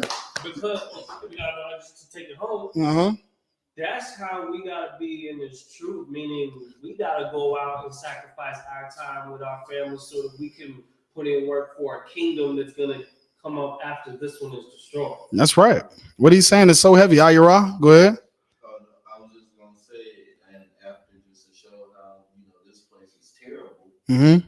Like the same people that you talk about that go and fight for our freedom, they be the ones that's homeless. Mm-hmm. Yeah.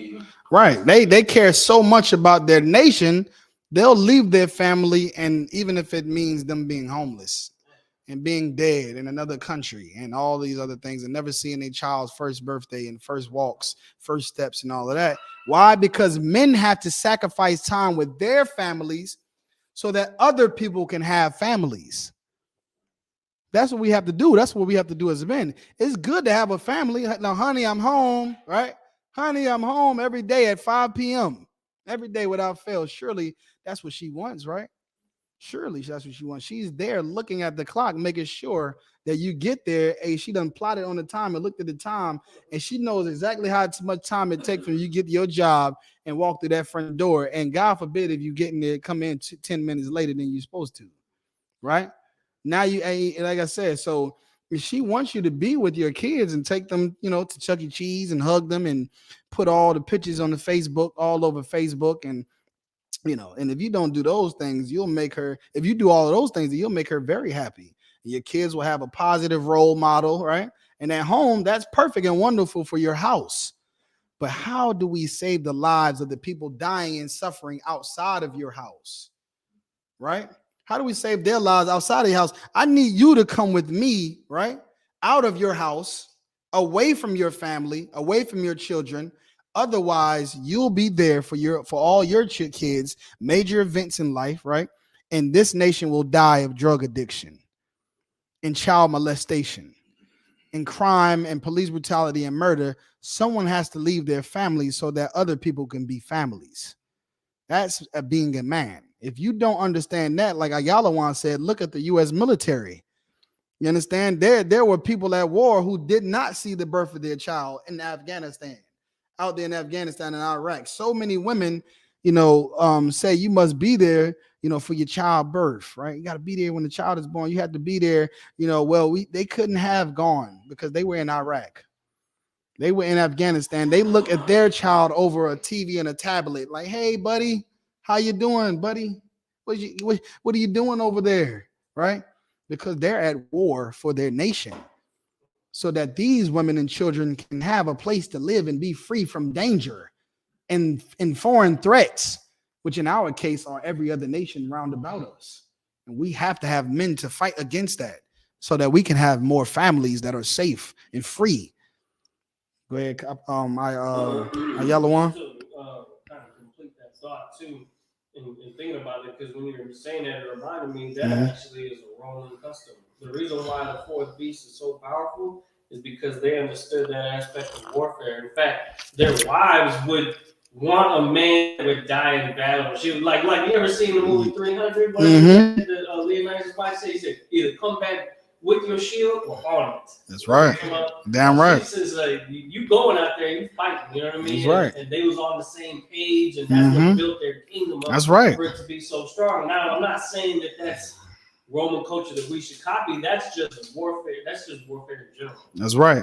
And what you're saying is absolutely heavy. You know what I mean? Because if you are a woman and you can understand what a man being out the house and going to war and being in these streets in Chicago and Detroit and every other place to do the work of the Lord, if you can understand why he's doing it, then you will support him. You'll make sure he has his toothbrush with him.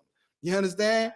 You'll make sure he has his sword and his headpiece. That his headpiece is as glorious as it can be. That his war belt is nice and shined up and looks good. That all of his, fringes, it is all got studded. You know what I mean? And you will support him because you know that he's needed in not just your household, but in other households too. He is. The nation needs him. We need men just like you do. Like this type of thing that a man has to do, he is not weak, right? He does not get honor as a weaker vessel, right? Copy R.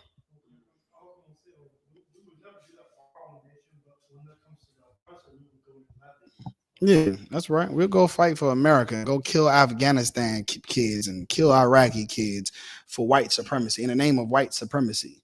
But we will not go out here and fight against the principalities and the evil in high places in America for black supremacy, for Hispanic and Native Indian supremacy. We will not do that. You're right. But that's why we're here today in the ISUPK, to get men to understand what it means to be a man, and for women to support them and be in subjection to them so that they can be strong. Both of them can be strong. Their family and their children and other families. And black women don't have to be hunted, right? Black and Hispanic children don't have to be hunted. That there's no man able to come and snatch your children out of your house for any reason. You understand? There's no man or woman that can come and take your wife and put your hands on her wife and get rid of her for any reason. You never have to worry about those things. And that's what we're fighting for those families to stay together and be safe and have healthy marriages and raise healthy children. And that's what it's all about. Go ahead, Ayura. I don't know if you saw that movie I told you about. Tit. No. Till? You talking about Emmett Till? No, we didn't see it yet. I ain't see it yet. No, I ain't seen that. I didn't see it yet. So, just like you said, protecting the family and things like that. And, from what the story tells, the white man went in there and grabbed him, and his uncle was there. Yeah. And he loved, I feel like that he loved his oppressors. Now that I know what it is, he loved his oppressors so much that he rather suffer the death of his nephew than to, because he felt like he deserved it. He felt like, well, I cannot get in the hands of I can't get in the way of the law. If he did that, then he deserves it. But if he knew that the oppressor is the devil that the Bible speaks of, then he would know that they're liars and they're the father of it. Right? All right. Tazayar, you have your hand raised? All right. So again, read it again. Somebody else pick it up. Give them a break. Read the scripture where we left off at. Go ahead. Weaker vessel part again, because now we breaking down the honor of vessel of a man and what his duties as a man are. What does it mean? The honor of a man is and how he can't be weak. Go ahead. No, just start me off right with verse 7, I think.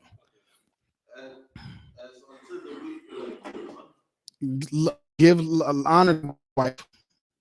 Give honor unto the wife.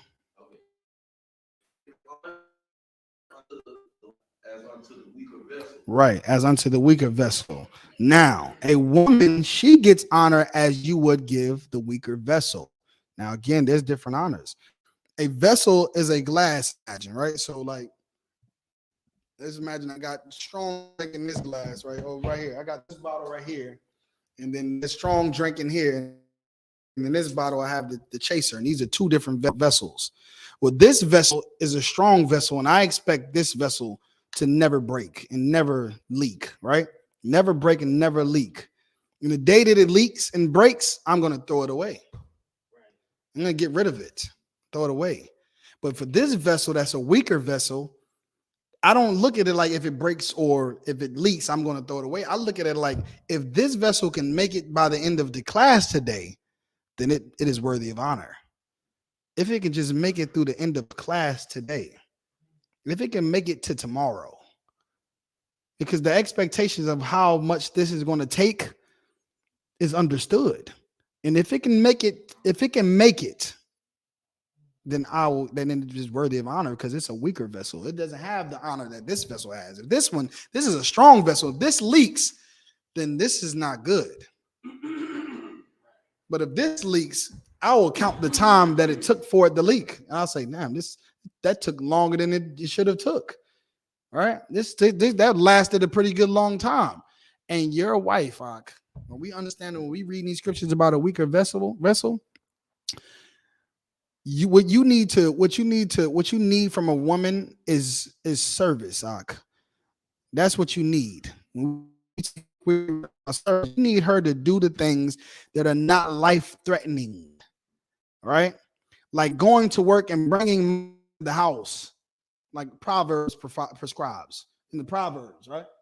She considered field and she buy it. She all this business and all this money she bringing in. She would do that. But she's not gonna do. You don't need her to do the things,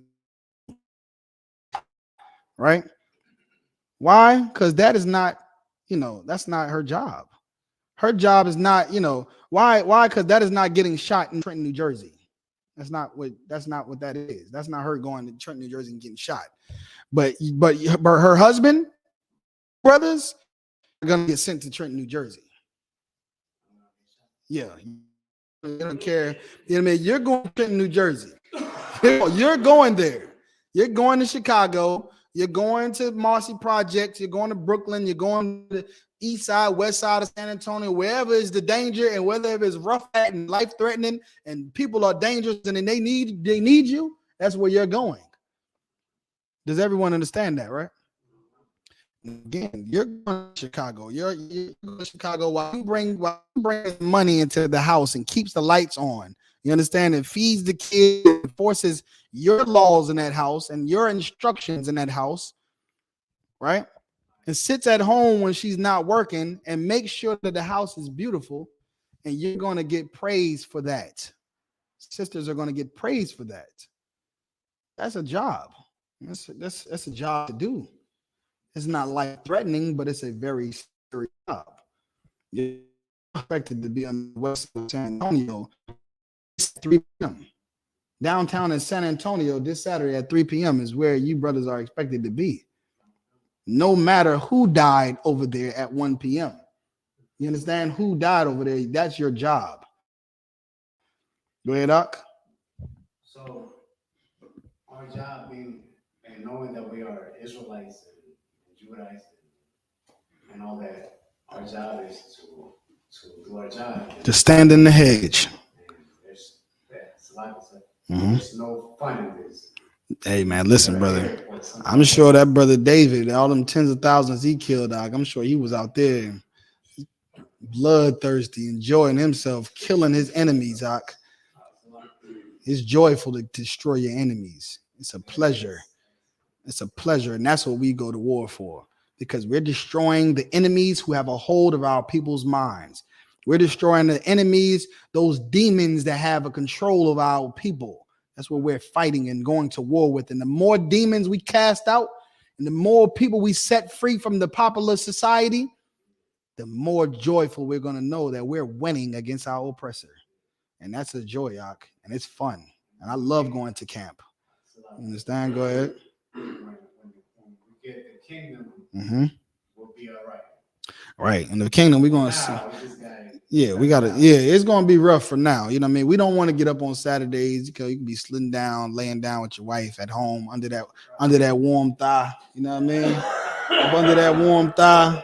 You know what I mean? But at the end of the day, you got to go to camp because you're a man.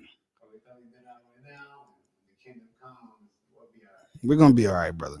You understand? But as for a woman's job is different. You know what I mean? But she doesn't have to do your job. Her job is different, but she doesn't have to do your job. There is a praise she is owed for doing her job, and you should give her that praise as you would the weaker vessel. Everybody understands, right?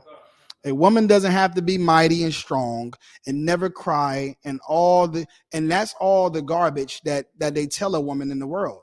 Just to like we talked about early, just to belittle femininity, which is what this world wants to do.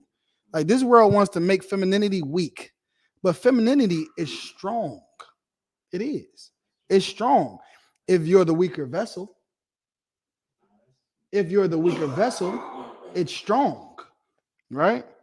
If you're the weaker vessel, being feminine is strength. It's not strength for a man, but it is strength for a woman. Femininity, you understand? And this world belittles real femininity, man. So that women will cease to be feminine, so that our nation will have no women, and a nation with no women has what? Nothing to die for, like we talked about earlier. They're gonna all our women are now out here, buffed up and butches and studs and talking masculine and don't need no man and just trying to take care of everything by themselves and want to usurp authority. And now, what do we have to fight for? That's what I wanted to say early. Women are mad at men because we don't fight for them and take care of them. But why don't you listen to us when we say don't go out there? You understand? Don't go into the battlefield. That's where the war starts at. That's where the fight starts. Where you listening, being subservient to your man and staying where he tells you to stay and going where he tells you to go and doing what he tells you to do. Because he's doing this because he loves you. He's trying to protect you because that's his job, to take you out of danger and lead you into the right way. And if anything, put himself in danger for you and for other families, because women are worth dying for. Ak. That's what nations die over. Nations die so they can have safe families at home. That's why they die. So they're willing to go risk their lives for who? For women and children. But if our nation has no women, if all of our women are sluts and whores, right? And LGBTQ men out here that is just, feminine men, then what do we have to fight for? Nothing. Somebody wanted to say something? Go ahead, Taziar. You know what I work at? University that I work at? Mm-hmm. I get a lot of love from the women there. That's right. Most High in Christ. They bring me plates. Mm-hmm. Too much for me to handle. Too much, brother. Good night. Mm-hmm. Right. Mm-hmm. That's right. Most High in Christ, man. 'Cause that's their honor right there. Feeding you, putting food in your stomach is worthy of praise, brother. It's worthy of praise. A good meal. They see me put in work more than most. Mm-hmm. And then they I gotta feed this thing. And they honor you. They honor you for your work, and you honor them for their work. And that's how it is. And again, femininity must be preserved. It must be preserved. Just as well as a man's masculinity must be preserved. You understand? And a woman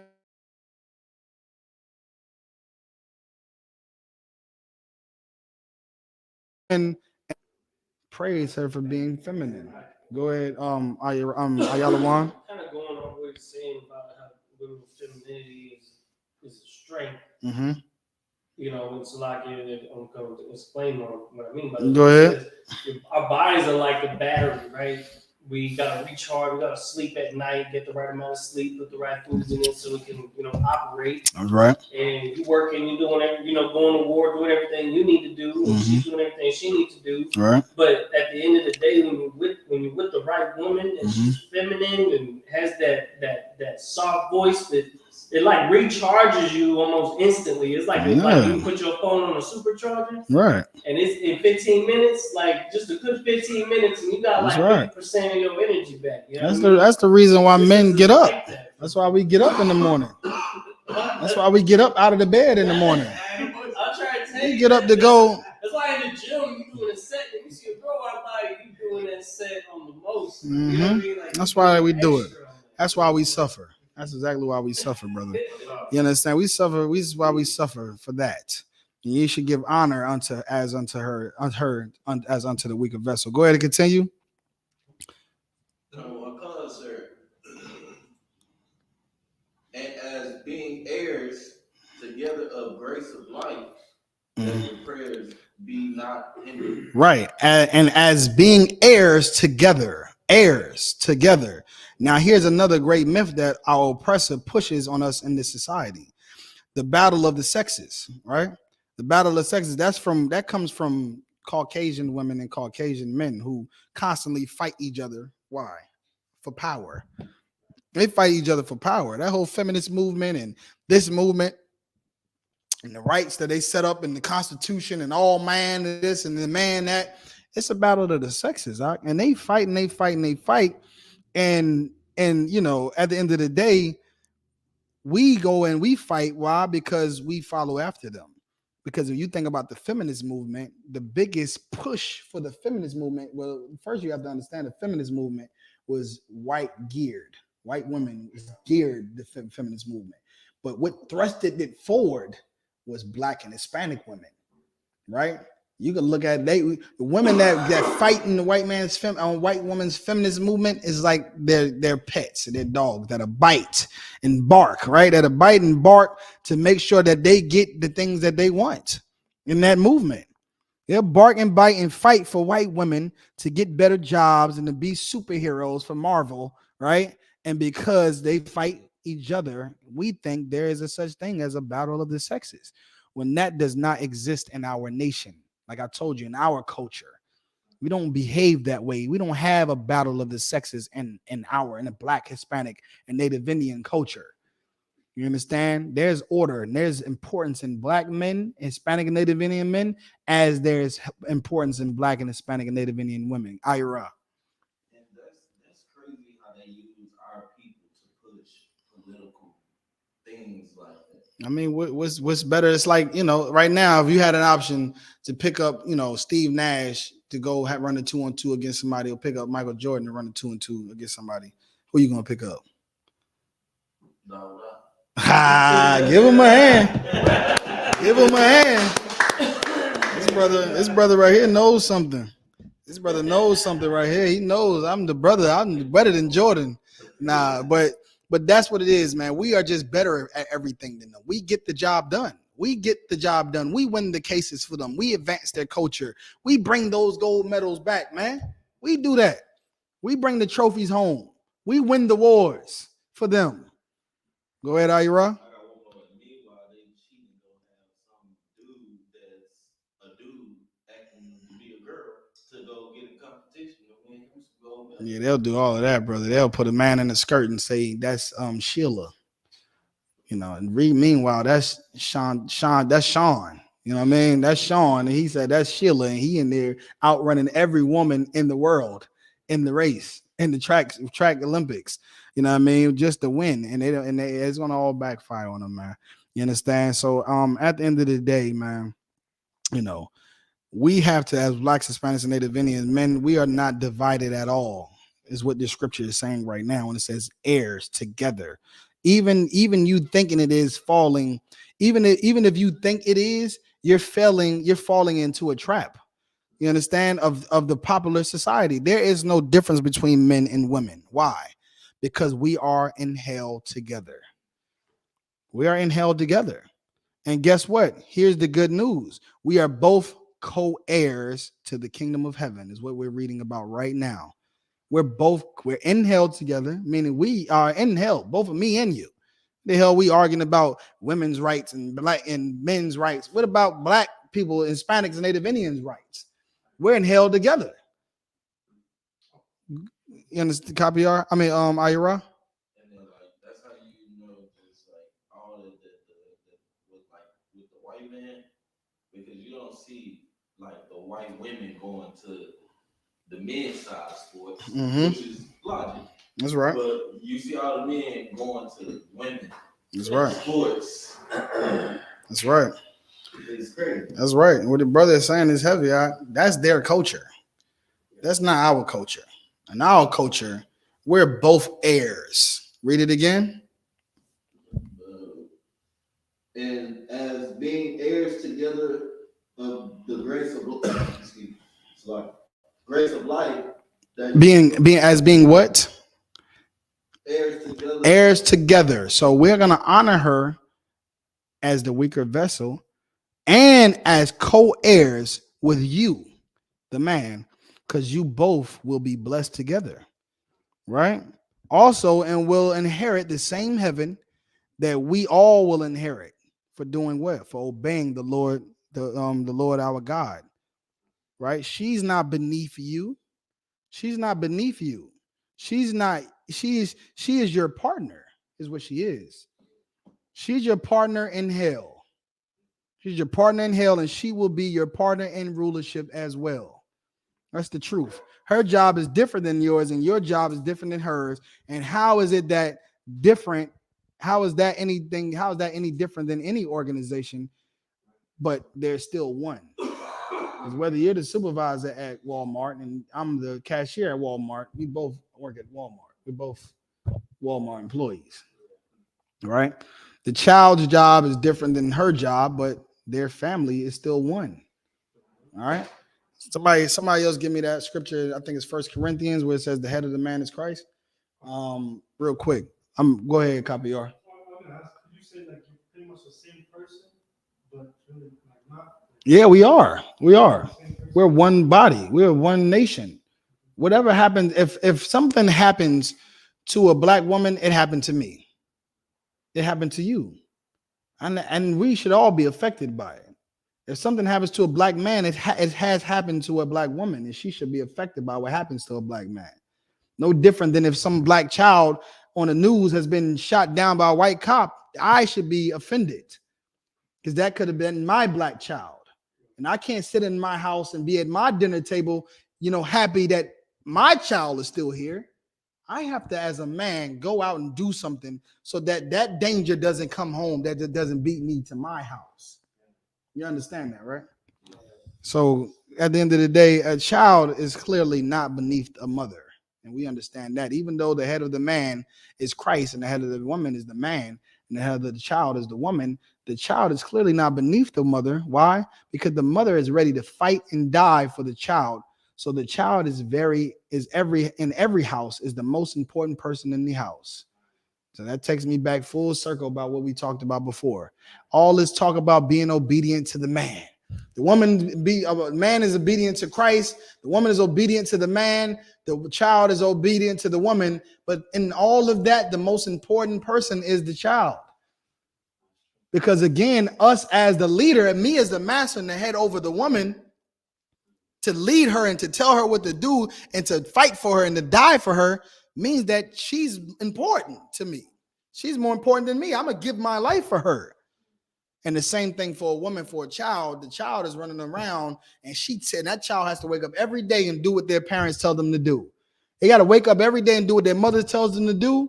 But at the end of the day, that child is the most important thing because that parent, that mother is going to suffer every day to make sure that the child is happy. So when we talk about what we're reading about right now, about being in subjection and his husbands honoring your wives and understanding these roles, you have to understand that the most important person she is, like for a man, she is. And the most important person, yet and still, she has to obey her parents. Right? These children have to obey their parents, even though they're the most important people.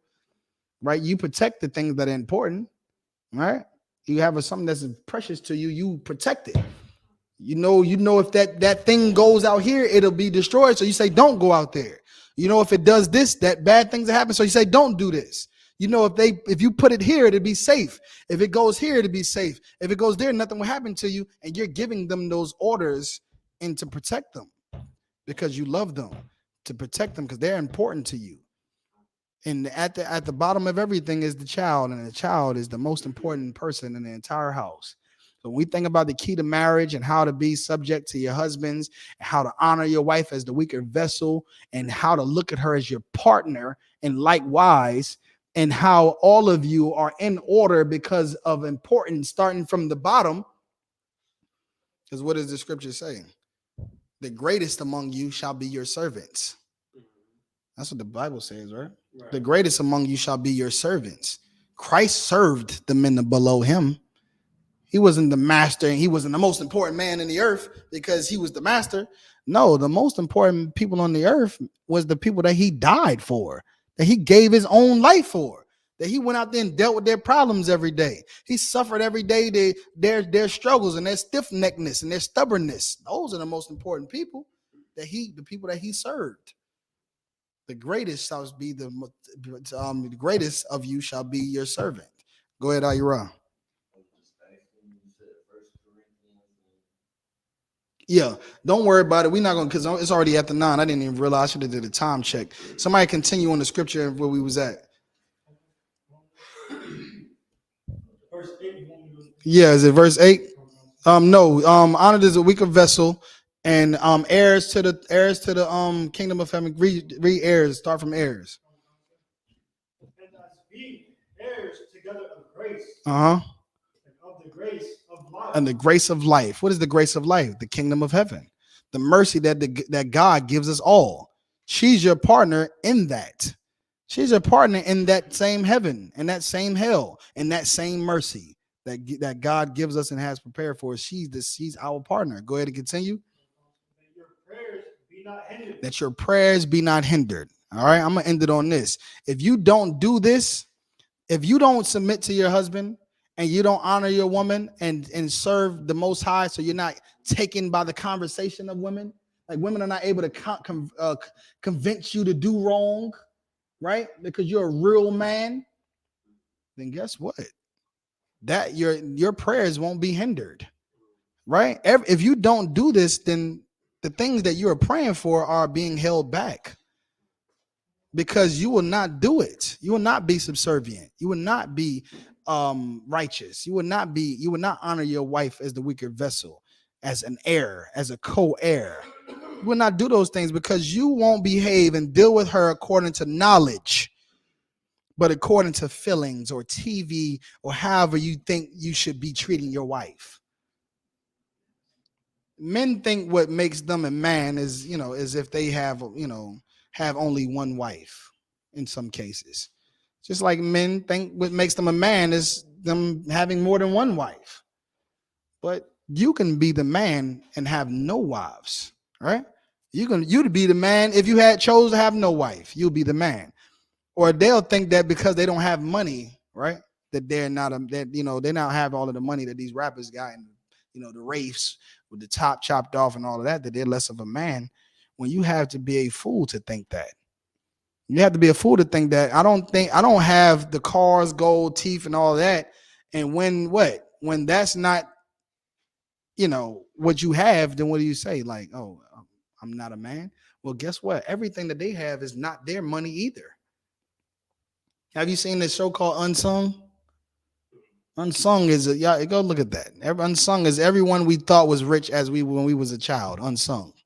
Everybody we thought was rich as a child, and they're unsung. They're on the show Unsung, driving a cab in New York. That's what they're doing, driving a cab in New York, all of them, right? And we got to understand that that's not their money. That money has white people's faces on it at the end of the day.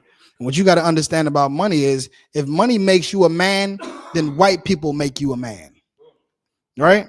Because of course you're getting your money from white people. They're on your money, and you wonder why rappers are wearing a dress. You wonder why? To be a man. That's why they're doing it, to be a man. Do you understand how stupid and ridiculous this place is? Do you understand that? Like, are you saying you wouldn't wear a dress to feed your kids and to pay your bills and to get this done and that? Provide a life for your family that you should have, to decide, I should wear a dress or totally change, to make decisions. Should I wear a dress or totally change my family's finances? If money makes you a man, then white people make you a man. And if that's the case, then wearing a dress makes you a man. Being a traitor makes you a man. Being a sellout makes you a man. Being gay really makes you more of a man. That's not One West. All right. That's not One West. That's not how we see it in the world. What we say is being a man is having honor, having dignity, integrity, and courage. So now, no matter how much money you have those things. And if you have that, you have the UPK. And having the UPK solves all your problems. Everybody understands that too, right? Give that a hand. Give that a hand. Being in the UPK solves all your problems. Everyone knows that, you have money problems, we solve that in here. You have woman problems, we solve that in here. You have man problems, court problems, prison problems. But what we don't solve is solve those problems for cowards and whores, right? Because again, you're just gonna come up in here and just abuse everybody and shame us. Is what you're gonna do. You're gonna shame us. Shamar, have a Ayarago copy. I just sit down. All right, you're gonna shame everyone. Is what you're gonna do. You're gonna shame everyone. Who is it? So keep on reading out. Verse 8. Yeah, go ahead. Verse 8. Finally, be ye all of one mind. Be ye all of one mind. Who is it that should be of one mind? Go ahead. Israel. Or in this case, we're talking about the man and the woman. Your man and your woman, right? And the marriage should be of one mind. Your husbands and wives, don't get caught up in some battle of the sexes garbage. You know what I mean? Brothers don't feed into this thing that women don't want you following behind TV. Because there's brothers that go and get women at the bus stop. You know what I mean? Right at the bus stop, and some woman on the bus is going to take them home and pay all the bills and pay the electricity, go to work, and hope that when she come home, he's sitting on that couch playing that PlayStation. And hope when she get back, he's there on that couch playing that PlayStation, brother. It's real. You don't have to. It's not what it is. And so at the end of the day, I'm going to go ahead and end the class, but everybody knows a brother who lives off of a woman with nothing. They don't have nothing at all. So why are we thinking that women don't want you because you don't have money? Because they're down, and they sure want brothers. They want Rashid, and he doesn't have anything. You know what I mean? Black Tony, and he doesn't have anything. And we can definitely have a class on what it is that he has that they do want. You know what I mean? That's definitely more important to them than money. All right, but we'll say that for another class. But this, all that we're bringing out, is the key to marriage and understanding the roles of a man and a woman in a marriage, your brother and your sister. Also, there's a class that we have that we talk about brotherhood and how we deal with one another, how we deal with each other's issues. Those same laws and instructions apply in your marriage. Take your wife to counsel. Take your husband to counsel. Go to he and he alone first. Exhaust that Matthew 18 and 15. Exhaust that. Go to he and he alone. Try to get them to hear you. They don't hear you. Take them to counsel. You understand? Love them as unto yourself. Right? They said, love your wives unto yourself, so on and so forth. Go ahead, Taziar.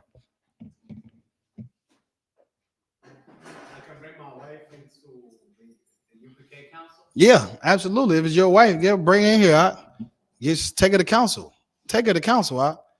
I'm sure if you say, hey, baby, we need to go to counsel. Yeah, I scheduled a meeting at the council at Schneider and Bros counseling services. She'll go down there. I'm sure she'll go down there to Shriner and Bros counseling. So why wouldn't she come to the council in the UPK?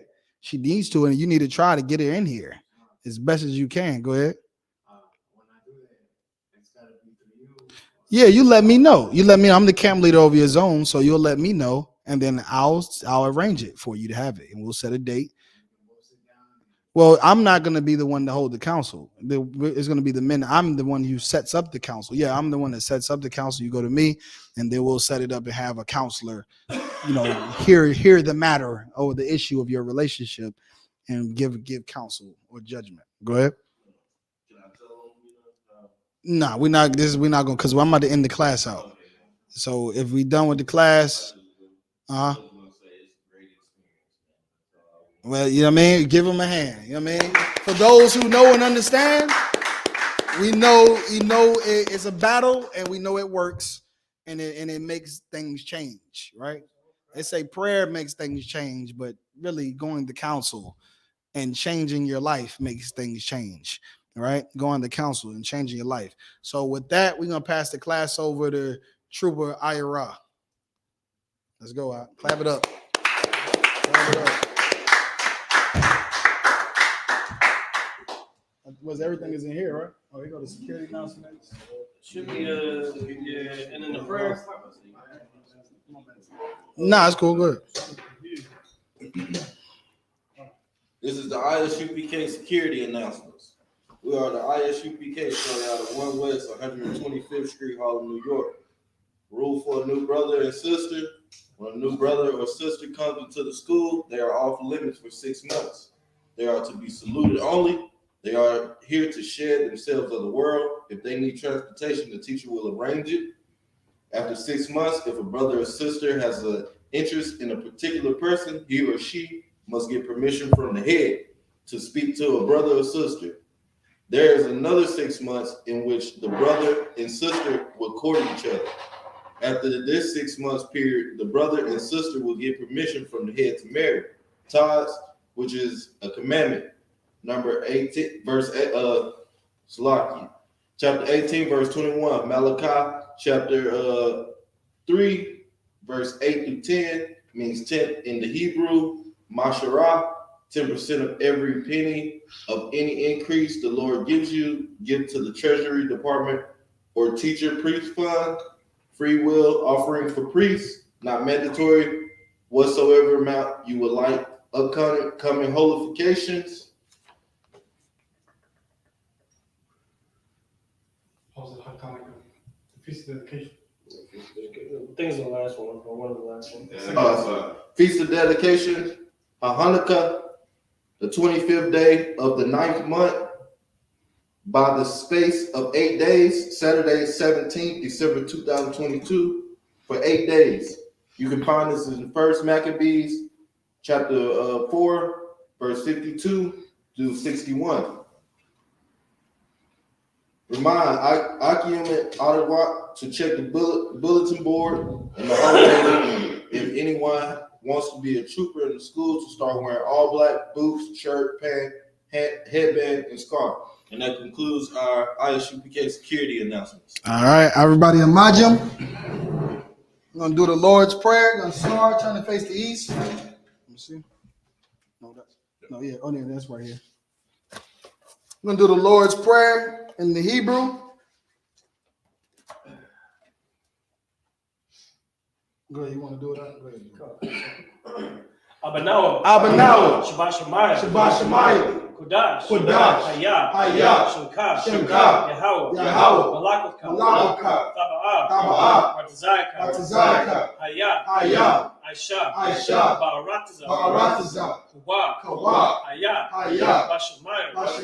Dalinaw. Lakam. Kal. Yawam. Salakana. Kabawathna. Kasalakana. Kabawathina. Wala'ah. Tabi'ayna. Manasaya 1. Above. Hawashayna. Mayan. Right. Hayah. Lakab. Amalakwa.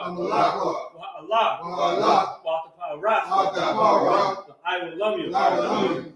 Amen. Our Father, which art in heaven, hallowed be thy name. Yahweh, thy kingdom come. Thy will be done. In earth, as it is in heaven. Give us this day our daily bread. Forgive us our debts, as we forgive our debtors. Lead us not into temptation, but deliver us from all evil. For thine is the kingdom, and the power, and the glory, forever. So be it. Sorry. I'm going to turn the face to front. We're going to do one courtesy salute for all the brothers. Men of Israel, Madim Shabbat, Aymadim, Barak, Yahweh Shem Al-Shabrakatah, Yahya Matah, Sar. We're going to do one courtesy salute for our sisters. Men of Israel, Madim Shabbat, Aymadim, Barak, Yahweh Shemal Athar Ba'Shem Yahushua, Yahya Matah. Class dismissed.